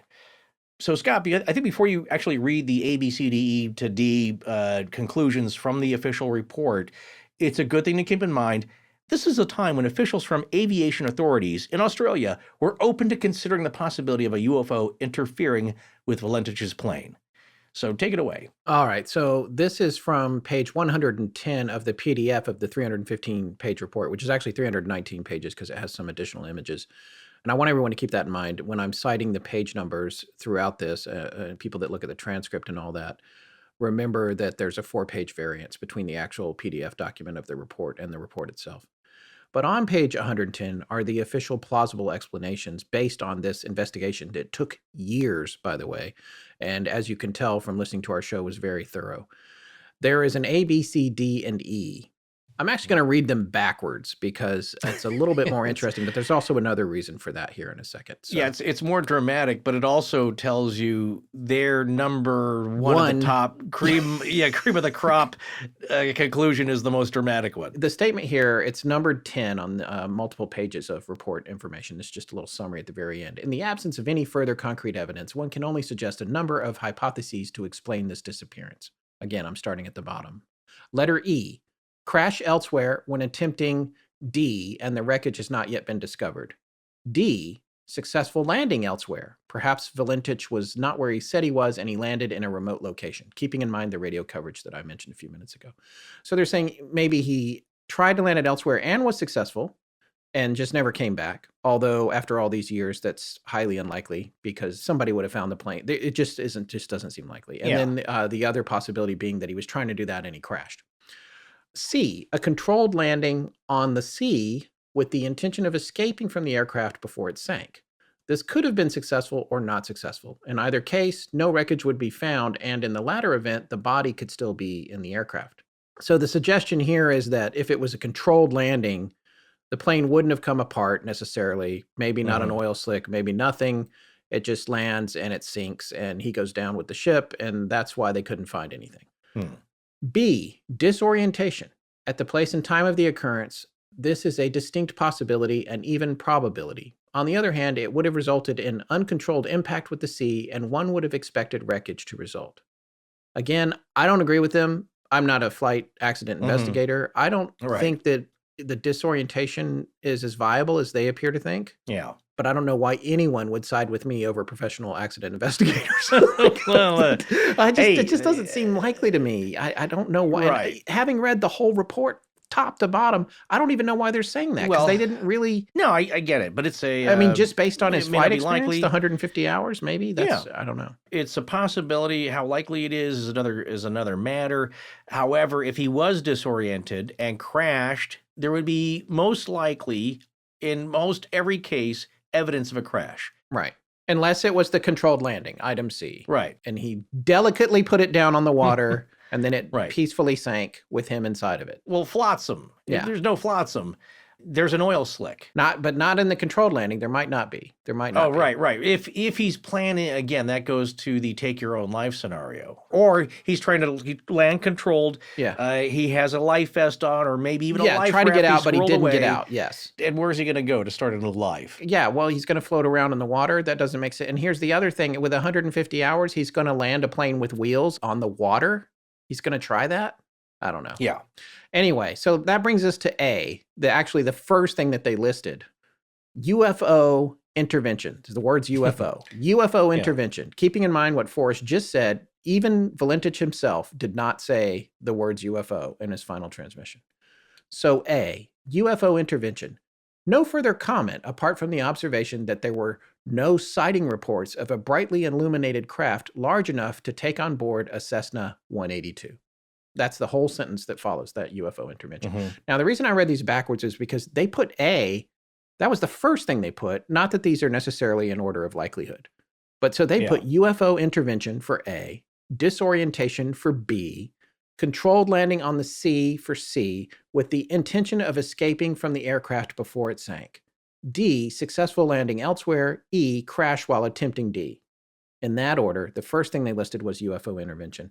Okay. But then the reason that they say it can't be a UFO was because no one saw a UFO big enough to eat a Cessna, which is the dumbest thing I've ever heard of in my life. All right. Well, because that's a very. So now, I mean, this is what my wife as a comedy writer calls the logic police. That's when you come in, you're having like all kinds of problem with it. It's a flying car, and it's like you got a problem with the flying car and didn't have a problem with the talking pizza. Okay, is that how UFOs work? It comes down and a thing comes. It's like Princess Leia's ship gets sucked up inside the Star Destroyer, and if it's not like that, then it can't have happened. Now, come on. What about a collision? What about being zapped into another dimension? Come on, we don't know. Is there air? You're not thinking as sophisticatedly as you are now, as we all know that the possibilities of a UFO encounter can entail some all kinds of weird time, space, plastic reality morphing business. They're thinking very materialistically. Which they should. Do you experience stress? Check. Or have anxiety or chronic pain? Check, check. Okay, what about trouble sleeping at least once a week? Checkity, check, check, and checkity, check. All right. Let's allow someone else to answer in the class here. Well, look, you're not alone. Many of us do. That's why there's a great product called Feels, spelled Feals. Feels naturally relieves stress. It's a premium CBD delivered directly to your doorstep, which is great, especially if you're suffering from anxiety. Yeah, just place a few drops of Feels under your tongue and feel the difference within minutes. And look, the thing to remember about CBD is that finding your right dose is important, and everybody's dose is different. Absolutely. So when you're using a CBD product, leave room to experiment over the course of a week or so. You may need to take more or less to get the effects you're after. And to illustrate that point, what I like about this company is that there's a human touch to the way they do customer support, especially if you're new to CBD products. Feels offers a free CBD hotline to help you guide your personal experience. And how refreshing is that? They sent a flight of varying dosages to us, and I tried them at different times to figure out exactly what worked. And I realized for me that a lower dosage allowed me to focus more clearly for work, and a higher one brought me the best night's sleep I've had in ages. You don't have to worry about figuring this out on your own, though, because their customer service is all about helping you determine what works best for you. Well, really, if you want to know why Feels is such a high-quality product and why they stand out from the rest, I think it's their attitude about their production. They treat it like making a fine wine. And all those little adjustments, like getting the aromatics out of it, that really goes a long way to making a better product. So join the Feels community to get Feels delivered to your door every month. You'll save money on every order, and you can pause or cancel at any time. Feels has us feeling our best every day, and it can help you too. Become a member today by going to feels.com/legends, and you'll get 50% off your first order with free shipping. That's FEALS.com/legends to become a member and get 50% automatically taken off your first order with free shipping. Feals.com/legends. I'm Brianne Napora from Colorado, and when I'm not cross-stitching cryptids, I'm listening to Astonishing Legends. Let's get back to the show. In this case, we've heard reports, though, I think it's Leslie Kane's book, with a lot of government pilots. I remember one account of, I think it was an Iranian jet jockey, an Air Force pilot of theirs, who said he fired upon one. He was ordered to fire upon it. He said the bullets seemed like they just dissolved into it, just whoop, whoop, whoop, like nothing happened. And you're talking probably about what, 20 millimeter rounds, big pieces of lead just getting sucked up to this thing or passing through it, or something's happening where it's not affected. So that's the outer thinking of what we know about UFOs. Here, they're just thinking like, yeah, did a big crane arm come out and scoop up his plane and then put it in the hold and it flew off to Alpha Centauri? I think it's Centauri, but I don't know. I don't Whatever. Stop. What are you, Chris? This is not the time for this. We're almost done. Let me just get through this. That's okay? where they got Robert Preston. Well, look. I'm going to go zap through a bunch of these points I mentioned briefly because again I thought, oh my gosh, do we have enough for part one? Maybe it's just going to be 60 minutes. Yeah, I had to talk you into multiple parts on this. I couldn't believe it. I know. Look, you can always do something in 35, 40 minutes. Certainly other shows do Aaron a lot Mankey better than can. us. He's got that gift, not us. So for us, though, I was worried, like, are we going to have enough? So I not to let the cat out of the bag, but I found some good pointers here that I thought I could bookend. Talking about a narrative tool here on the end here about what I'm going to say here is I know I mentioned a few of these concurrent incidents around the time of Frederick Valentich's disappearance, but I thought as we're wrapping up here and making our final observations, it would be good to do a quick recap of everything else that was going on in the vicinity. So here's that rundown from UFO researcher Oz Weatherman on the above top secret forum. And I'm just repeating myself here because that's what old people do. Okay, so in the weeks leading up to Valentich's disappearance and coinciding with it, more than 50 separate UFO incidents were reported in the area. Now, I'm going to have to rely on Oz Weatherman, but again, these guys spend a lot more time than I do looking at UFO reports. And that's how they find these things. That's how they dig up these gems, as we're going to see here. Now, are all 50 incorrect misidentifications? That's a possibility, certainly. But if one or two are correct, then something weird is going on.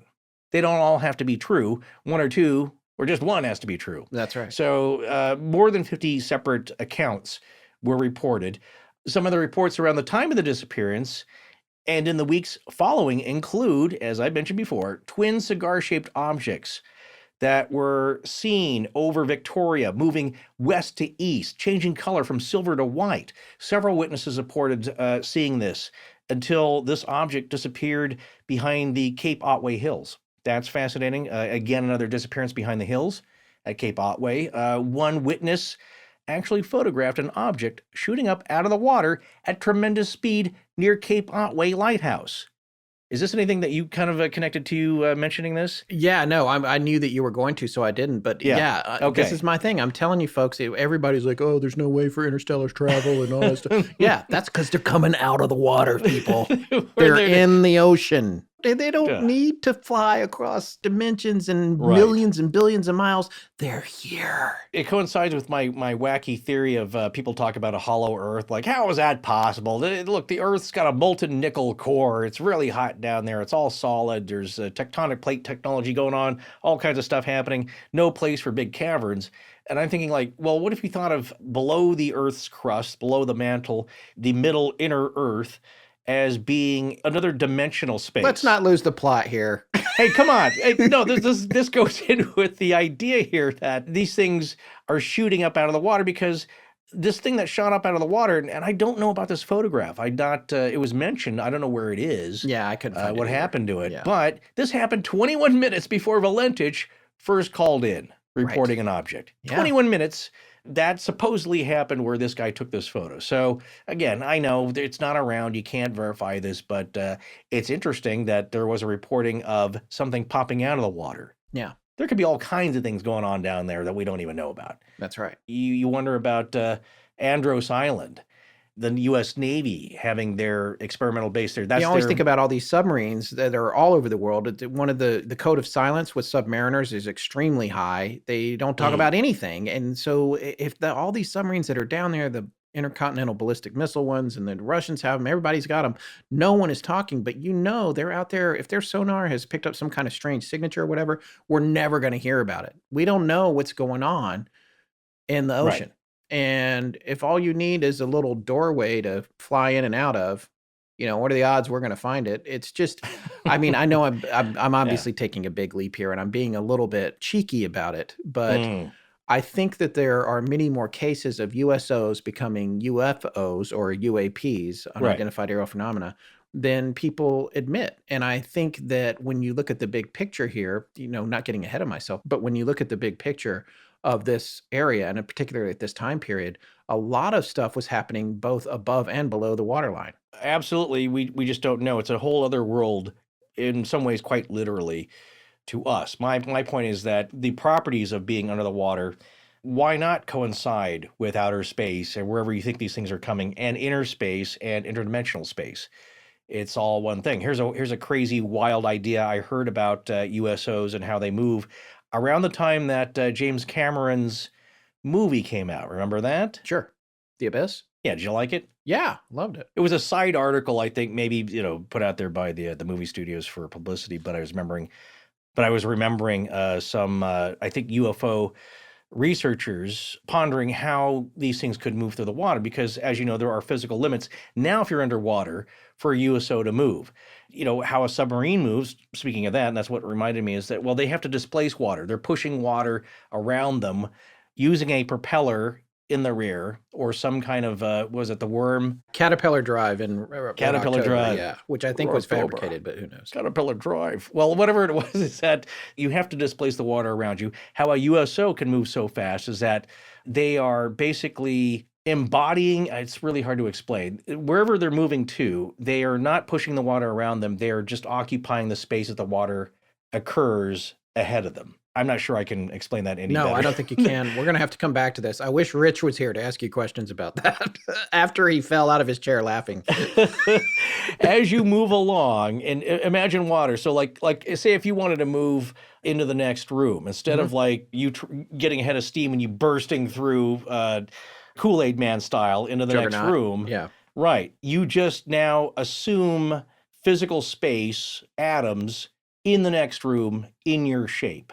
Okay. So maybe the craft is partially So you're made out of water. dematerializing and rematerializing? Is that what you're saying? But consistently, constantly. Yeah. Right. If the ship was somehow somewhat made of water, or using the molecules and the atoms of the water you were moving through, that's why you're not actually moving water around you. Right. You are now somewhat consistently materializing as you go along through the water. There are things going on here, and maybe the Bass Strait is another hotspot, like just off the coast here of Catalina, which is another purported hotspot. That's right. For USO activity. Well, getting back to the other things that were seen, 2 separate sets of witnesses reported seeing green lights and a starfish-shaped object. That's a little weird. And there was a couple and then 2 teenagers. And the couple, part of the 4 witnesses here, saw the object move over Bass Strait in the direction of where Valentich was flying. That's another connection, if you were to take their account seriously. But again, that's 4 people, 2 not connected to each other here. Witnesses, I think you mentioned this, in Frankston, a southeast Melbourne suburb, reported seeing a large cigar-shaped object hovering over the area. That's another corroboration of something long and cigar-shaped, matching possibly what Frederich said he saw. Yeah. The big one that we talked about in part 1 a lot, the 4 family members, again, describing that they had seen a green light hovering just above the small private aircraft as it was heading towards the water in Bass Strait at a 45-degree angle, and then disappearing behind the hills near Cape Otway. So is that him in distress? Is he being chased? Is he about to crash? Is he about to be picked up by a giant crane hook? From the other UFO. We don't know. Monty or Python just subsumed. Style. Yeah. or zapped into another dimension. We don't know. But it's interesting this other family comes forward later, and you could say, well, they saw the news and they wanted in on the publicity. Well, they didn't want to be named, certainly, and they were afraid if they came forward right as it happened that they'd be ridiculed. And I'm sure some people are rolling their eyes now at them all these many years later. But it is an interesting observation, eyewitness, and that's possibly what they described is actually seeing Frederick Valentich right there as it happened. So that's interesting. On the night of Valentich's disappearance, the Royal Australian Air Force received 11 reports of unidentified aerial phenomenon. Those, I think, are different than the other reports in that these were actually reported to the RAAF. Right. and maybe into some kind of program that they have that's like Project Blue Book. Yeah, and the long report that I read, he reported it to the RAF. So, Okay. yeah. That might be one of the 11. So those are people that are serious enough that they're going to make an official report to a military organization. Here's something, though, I want you to, and you chime in with any details or clarifications, okay? But referring back to Valentich's behavior, he behaved a little oddly or out of character on or the night before the flight, correct? There's literally one statement about that, and it was from his, I can't remember if it was his girlfriend or his dad. Right. Well, one of them just said he was a little off the night before. That was it. No one else said anything weird.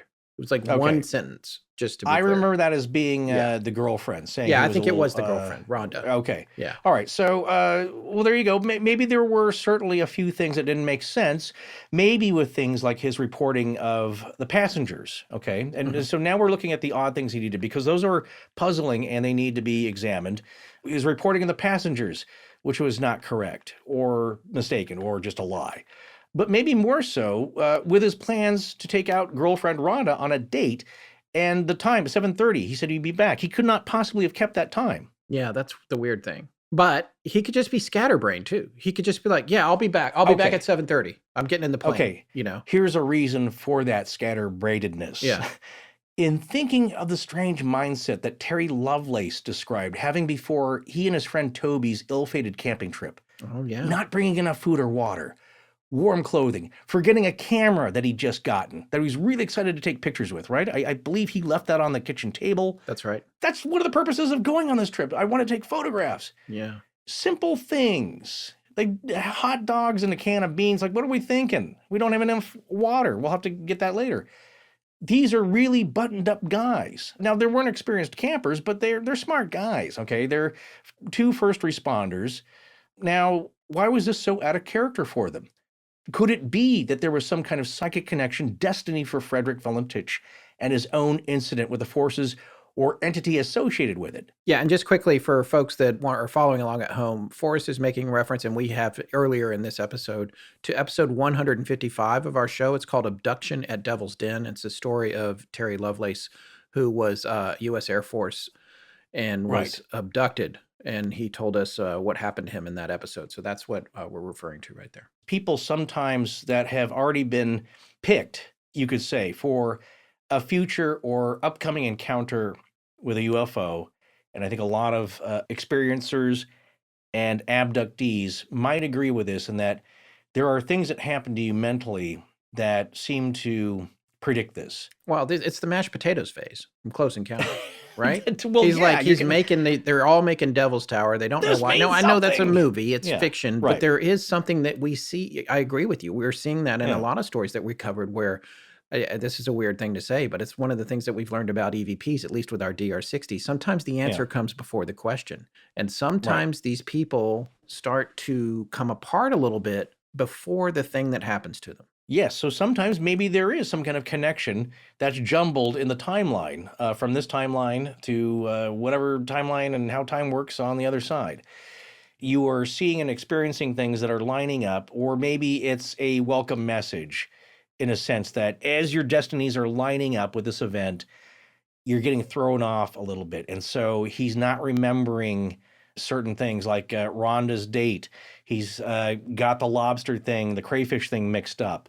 The passengers, things aren't kind of, there's some things are kind of off. He seemed a little bit off, I think, as she reported the night before. Total speculation, of course.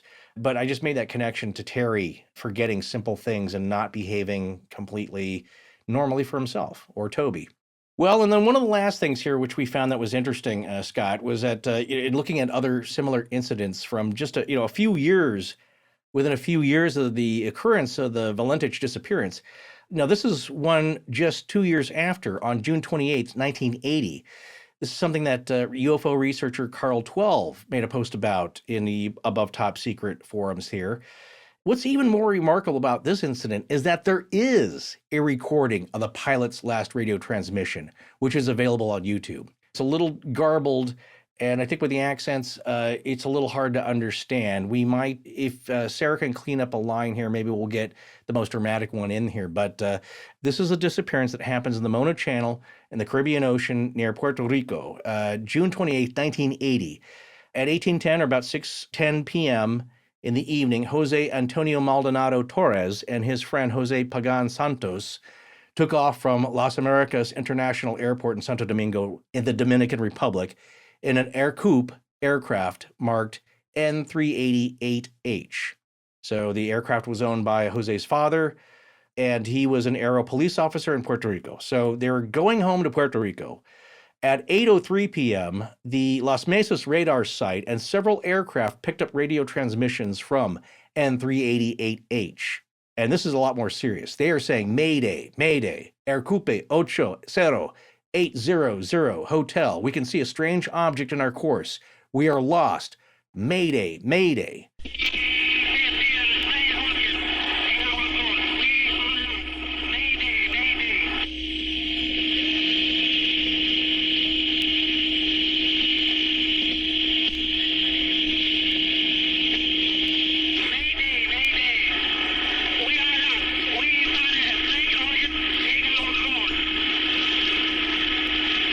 Well, what happens is that a nearby plane, an Iberia Airlines flight, IB976, coming from Santo Domingo to Spain, responded to the Mayday, and they got a reply from the small passenger plane saying, we are going from Santo Domingo to San Juan International, but we found a weird object in our course that made us change course about 3 different times.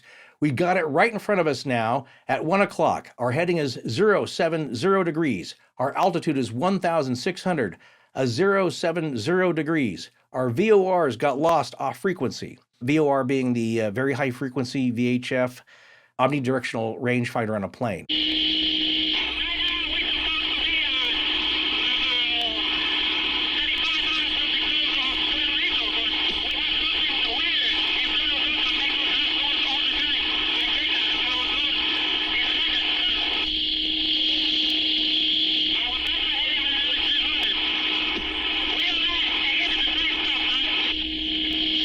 They're saying that their directional finders are screwed up. They're lost now. This thing is keeping in front of them. They can't get away from it. And so the Iberian flight relayed a message to San Juan Center saying to the passenger plane, turn on your transponder. And they said, well, our plane's not equipped with one. So they said, well, where are you? The Iberian plane, passenger plane, trying to get a fix on their position. And they said, right now we are supposed to be about 35 miles from the coast of Puerto Rico, but we have something weird in front of us that makes us lose course all the time. I change our course a second with an unintelligible word, and it goes back. Our present heading right now is 300, and we are right again, and the same stuff, sir. And that was the last they were ever heard of. That plane disappeared. But they were picked up on radar. Unlike Valentich. At 8:12, the Atlantic Fleet Weapons Range verified the last radar position of N388H as 35 miles west of Puerto Rico, as they said. Santos' father, they mounted a search. Nothing was ever found. No trace was ever found, as the report goes. So there you go. Somebody replying to that post, he calls himself the Coward, was, I guess he was a child in Puerto Rico in those in the 1980s into the mid-90s, and he said that was a hot spot. He said during that time, it was like a daily occurrence to have a sighting, like an infestation. It also coincides with the rise of the chupacabra sighting. So another tear in the fabric. Who knows, So, but he says he was little there. And he also remembers a huge military presence on the island at the time. So who knows? But it's pretty weird. And then Scott, we found an incident of a report of 2 U.S. military jets disappearing near Puerto Rico. Yeah, that was supposed to be Tomcats that disappeared in an encounter, and there's a very detailed story out there about that a UFO researcher from Puerto Rico is reporting on YouTube. But you know what? We dug into it and found some forums with some retired Air Force guys, and they were just like, there's just no way. There is no corroboration. No Tomcats went missing. We all know it's a small community. I was based there. We read like a 6-page thing. Just so you know, we do still look through stuff and try to make sure there's some veracity to it. And that one wasn't worth sharing. It didn't have any meat on it. So But it's out there. It's very it's propagated a lot and everyone tells it. It's an urban legend at this point. I would say it's in that category. There could have been 100 or 200 Puerto Ricans who saw something weird. It just didn't result in the disappearance, actually, of 2 jet fighter craft. So yeah, but also those people weren't interviewed or present in anywhere. So, it's different from like Amelia Earhart being in Saipan. Those people were all interviewed. This was just 100 people saw it. Okay. That's true. Where are they? All right. Well, let's steer this then back to the rational, to the common sense explanations, right? Yeah, absolutely. And therefore, we look to James McGaha, hope I'm saying that right, and Joe Nichols' explanation from the Skeptical Inquirer. Mystery solved once again. Indeed. They are just knocking these mysteries down one by one. Yes. As they say here, and I believe this is from their report, a computer search of the sky for the day, time, and place of Valentich's flight reveals that the 4 points of bright light he would almost certainly have seen were the following: Venus, which was at its very brightest, Mars, Mercury, and the bright star Antares. These 4 lights would have represented a diamond shape, given the well-known tendency of viewers to connect the dots, and so could have well been perceived as an aircraft or UFO. Fred Valentich's UFO has now been identified. That is, we can show that a group of 4 bright lights, consistent with his description, was within his sight at the time he was reporting his UFO. This is the long missing piece of the puzzle that awaited solving because the case required expertise from astronomy as well as aeronautics. I don't mean to be facetious. Yes, I guess I do. I think you do. The identification underscores the inescapable fact that the disappearance was simply a fatal crash. Ironically, it might never have occurred, but for the young pilot's fascination with UFOs. Wow, you can tell they dug deep on this. They must have spent at least 15 or 20 minutes coming up with that. If he wasn't such a UFO nut, he wouldn't have been bedazzled by the sight of stars and planets and crashed his plane. Right. Not knowing what he was doing. Never said the word UFO in his transmissions. Now, I will say it is the job, and I suppose expected, of Mr. Nickel and again, Mr. James McGaha, to come up with an answer. They can't just say like, well, that's a weird one. Move on to the next thing. People are saying, come on. I mean, I don't understand why stars up in the sky way far away can be confused as something flying in circles around your aircraft and coming and going and having a shiny metal surface. It's just ridiculous. Pretty much, it's the Stariel explanation. Are you even trying when you come up with these? But that's all they got. Like, I could come up with, that's what I'm saying. I could come up with better, even in the report when they say, take all this away, right? I'm not going to do a long, you're really covering stuff very well here, so I'm not going to do a lot of additional stuff, but here's one thing I will say. The guy took, and we know, he took 4 life jackets with him. Right. Whether it was subterfuge where he was trying to pretend he was picking up passengers, or he just wanted to be prepared to pick up passengers. Maybe he had friends who were like, hey, you want to come back with me? Whatever. Or it was a cover-up because he wanted to bring back crayfish, whatever. He had 4 life jackets with him. If that aircraft crashed into the oceans, they are going to escape the aircraft, and you know what they're going to do? Float. Yeah. Not a single life jacket ever found. If you've ever been anywhere near a life jacket, worn one, had a canoe capsize, whatever, you know what they do? They float around. They turn up on the beach. They turn up. And these beaches, these are beautiful beaches where people are. They're going all the time, Cape Otway, whatever. There's a huge search going on. If anything had turned up from that plane, and if it crashes into the water, the door's going to come off. The windows are going to open up. All 4 of those life jackets, including the one on his own body, are just going to stay inside the plane and never turn up. It doesn't make sense. Yes. So here's what I would say to those guys. If it crashed, where's the oil slick? Where's the airplane? Where are the life jackets? Where's the body? Where is any of it? None of it is anywhere. And all you've got is this cowl that was found at the end of a runway next to an airport 300 miles away that walked across the ocean. No, I'm just, it's ridiculous. You've had enough, sir. I have had enough, sir. It's their job. It's like M. Night. People are expecting a twist. Man, you better have a good twist for us. He's referring to M. Night Shyamalan.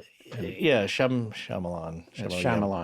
I still filmmaker. You gotta be more specific. Yeah, sometimes I think we're a little too familiar. You know, because I realized that I may have been mispronouncing his name all these years, and I think it's Shyamalan, but you know.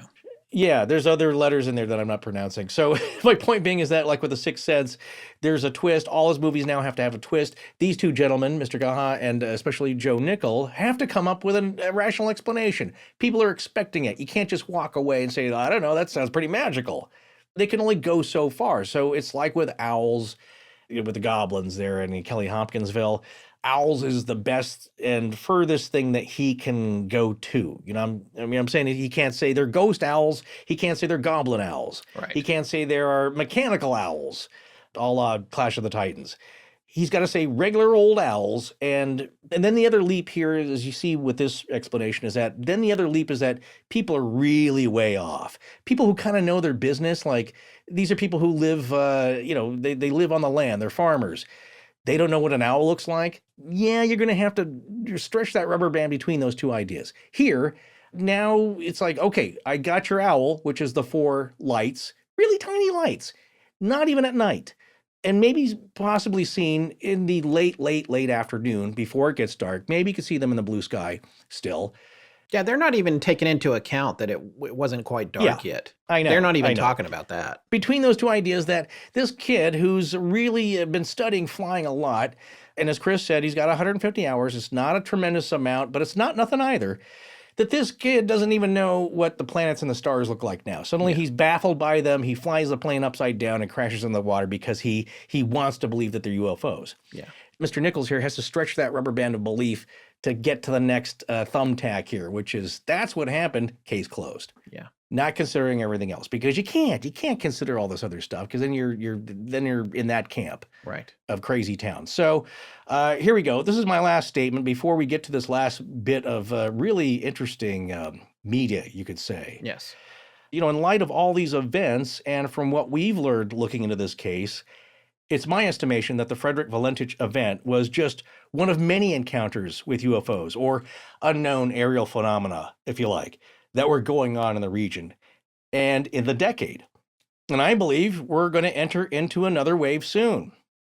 I'll make that prediction right here. Just, I don't know, if it doesn't happen, I mean, who's going to remember this? We're seriously, come on, like you said it was going to happen in the 2021s, and it never did. It might be happening already. We don't know. It takes a while for these things to kind of surface and bubble up. But as we've been seeing in the news, small things are bubbling up.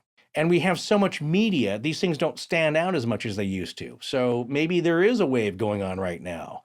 And it won't be for another few years till we start to put the pieces together. Well, and whether you find it interesting or not, or you think it's important or not, or whether you like it or not, I believe maybe in less than 180 days, we're all going to have to accept the fact that UFOs are a reality, no matter their origin. And once we do that, then we're going to have to accept the implications of that reality. Well said. Well, I think the military is expecting us a mass panic, right? Government's overthrown, collapse of society and civilization when that happens. Well, before we wrap up tonight, an interesting thing happened while we were talking to Chris about the possibility of that tape existing that had the final conversation between Valentich and Roby, the air traffic controller, or the Australian version of that. It turns out that a piece of that may be out there in the world. We're just going to go back to a quick little chunk of our interview with Chris regarding that. So during the flight, of course, as we've just touched on, he's harassed by a strange object that he variously describes in the contact with the tower as an aircraft, not an aircraft, a metallic object. He seems to have engine trouble, and is seemingly that the object buzzes him in some way, gets very close. And of course, the last 17 seconds of his transmission to Melbourne Airport Tower is a strange metallic scraping sound, which, I've heard it, it's available. I think it's legitimate, the sound that's online. And I mean, you could say it's weird. You could uncharitably suggest that it's a microphone being rubbed against the jumper. But it's interesting. It's not something you would normally hear on a transmission like that. Can you send that to us? Because we have not heard it. Oh, okay. Yeah, absolutely. Yes. I'd be very interested in hearing that. But do we know the veracity of the source for it? Because the only copy of the recording went to Guido, to his dad, right? So where would that have come from? The only copy we know of went to Guido because he requested through Freedom of Information. He talked to the Department of Transport and said, "Hey, please, I would love to have the last transmission of my son." And they said, "Yeah, if you can have it, so long as you don't release it." Right. And he was like, "No, I won't." And he kept his word. He never did. But yes, he did get a what we presume was a compact cassette recording of a Philips-type compact cassette.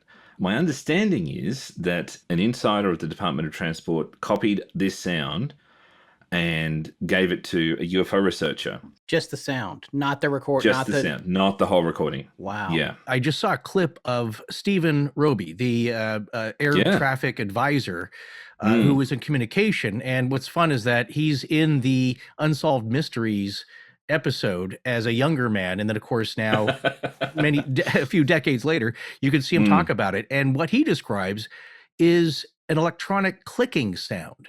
It's a little different than the scraping. But again, if you take it apart, it's like, I'm not sure if he's misremembering it or if it was some kind of combination between scraping and clicking, just an odd sound. But obviously, he's listened to maybe tens of thousands at that point, radio calls and transmissions. And he's, I'm sure, heard everything that can come out of a cockpit. And to him, though, he's maintaining that, no, this was so strange, I don't even know what it is. Well, after we wrapped up with Chris, he did, in fact, send that to us, and we're about to play it. It's going to be the last thing you're going to hear tonight before we end the show. There are some interesting things to listen for. We had posted it into our private Facebook group, and a lot of people were struck by it because this is the last transmission that theoretically came from him, and people are trying to figure out what it is. Is it a metal scraping sound? We fabricated something in part one. Our sound designer did that, Ryan. But this is the real deal, and we have plenty of reason to believe that this is actually taken from the actual recording, which we now have confirmation through the research that is out there somewhere, even though we haven't heard it. So there's no reason to believe that this section was fabricated. The question is, what are we hearing here? His girlfriend, Rhonda, said, well, he would rub the microphone on his shirt every time before he would talk. She said that he would rest the mic in his lap, and sometimes when he was moving around, his legs would depress the button. He was tall, so we would slide the chair back so he had better access to the controls. So there's that stuff. There are other people that will say, I hear voices in this, which I didn't directly hear, but they're saying that they could hear muted versions of the voices, or that it sounds a lot like a radio going underwater and receiving transmissions, which Forrest and I talked about and pointed out that that's not the sound you would hear on the other end of the conversation. It's the sound you would hear in the cockpit as the cockpit went underwater. But I don't know, because he's certainly not going to be talking through water bubbles as the plane sinks. No, but unless the mic's open, if he's underwater, then it's shorting out the radio, most likely. Right. That's not something else to consider. The plane's electrical, so it's not going to work well underwater, nor is it meant to. The other thing, though, is that there are several possibilities going on here to consider, which makes it ultimately fascinating. Yeah, I kind of heard what sounded like maybe Valentich talking. Because think of it this way. What is he still trying to do? He's still trying to relay information. If he's still in the air information, and not incapacitated, he's still trying to relay information. And they're trying to relay information to him. They need to know, and he knows from procedure that he needs to respond, or they're going to start a whole search operation for him. Right. He knows that's what's coming next. There's a few minutes that pass where you're wondering, you want to get a health report back from the plane. If Melbourne FSU doesn't hear anything after a few minutes after his last transmission, that initiates a search phase or a rescue, an emergency phase. So he knows that's going to happen. He needs to respond. Plus, I imagine he's trying to describe what's happening to him right now.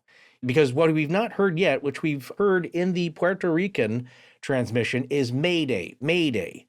That's when you know, I'm going down.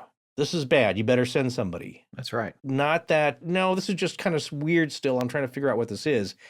He has not said Mayday yet. So is he about to get into real trouble? Is that what's happening now? Is he incapacitated?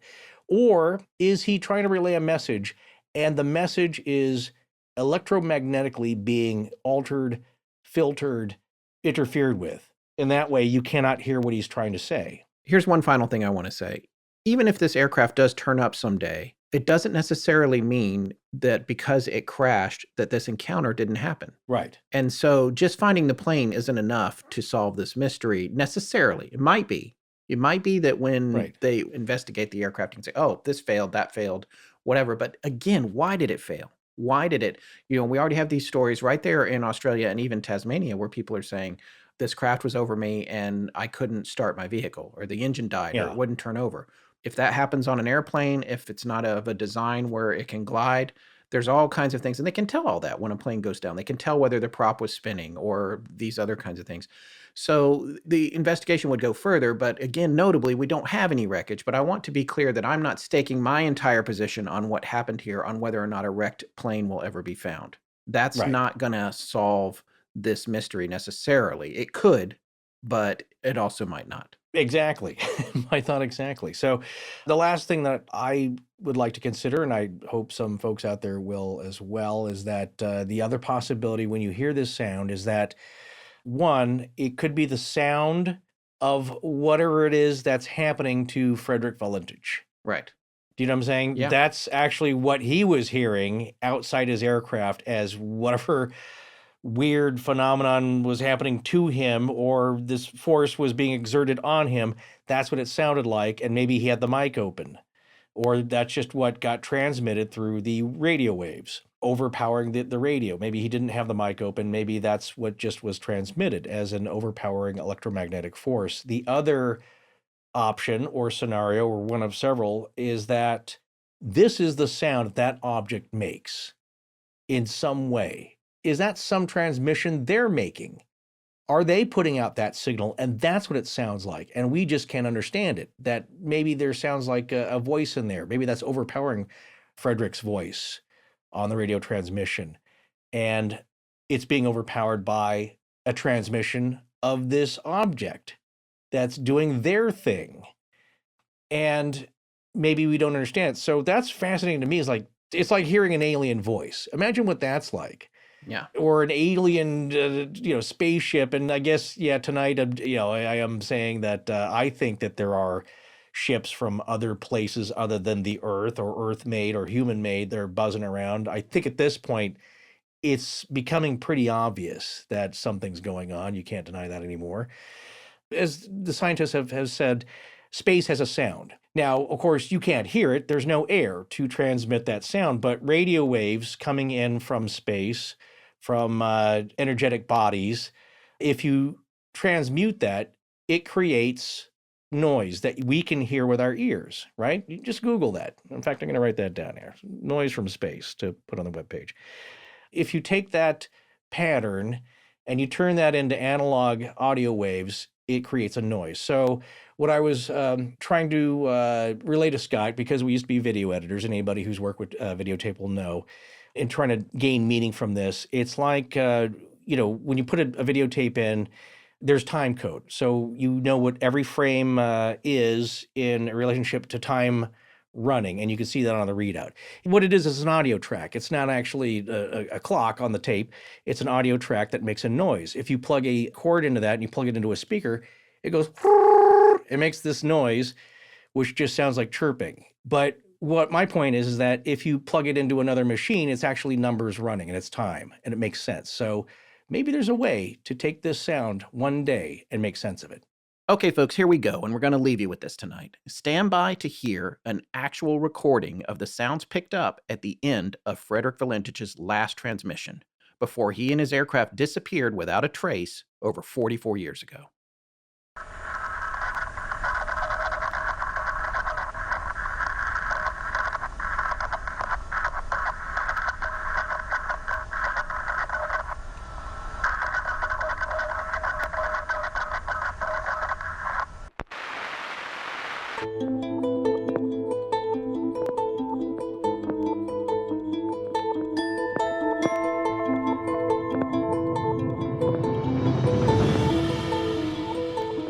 That's going to wrap up our series on the disappearance of Frederick Valentich. A very special thanks again to Christopher Tyler for his appearance.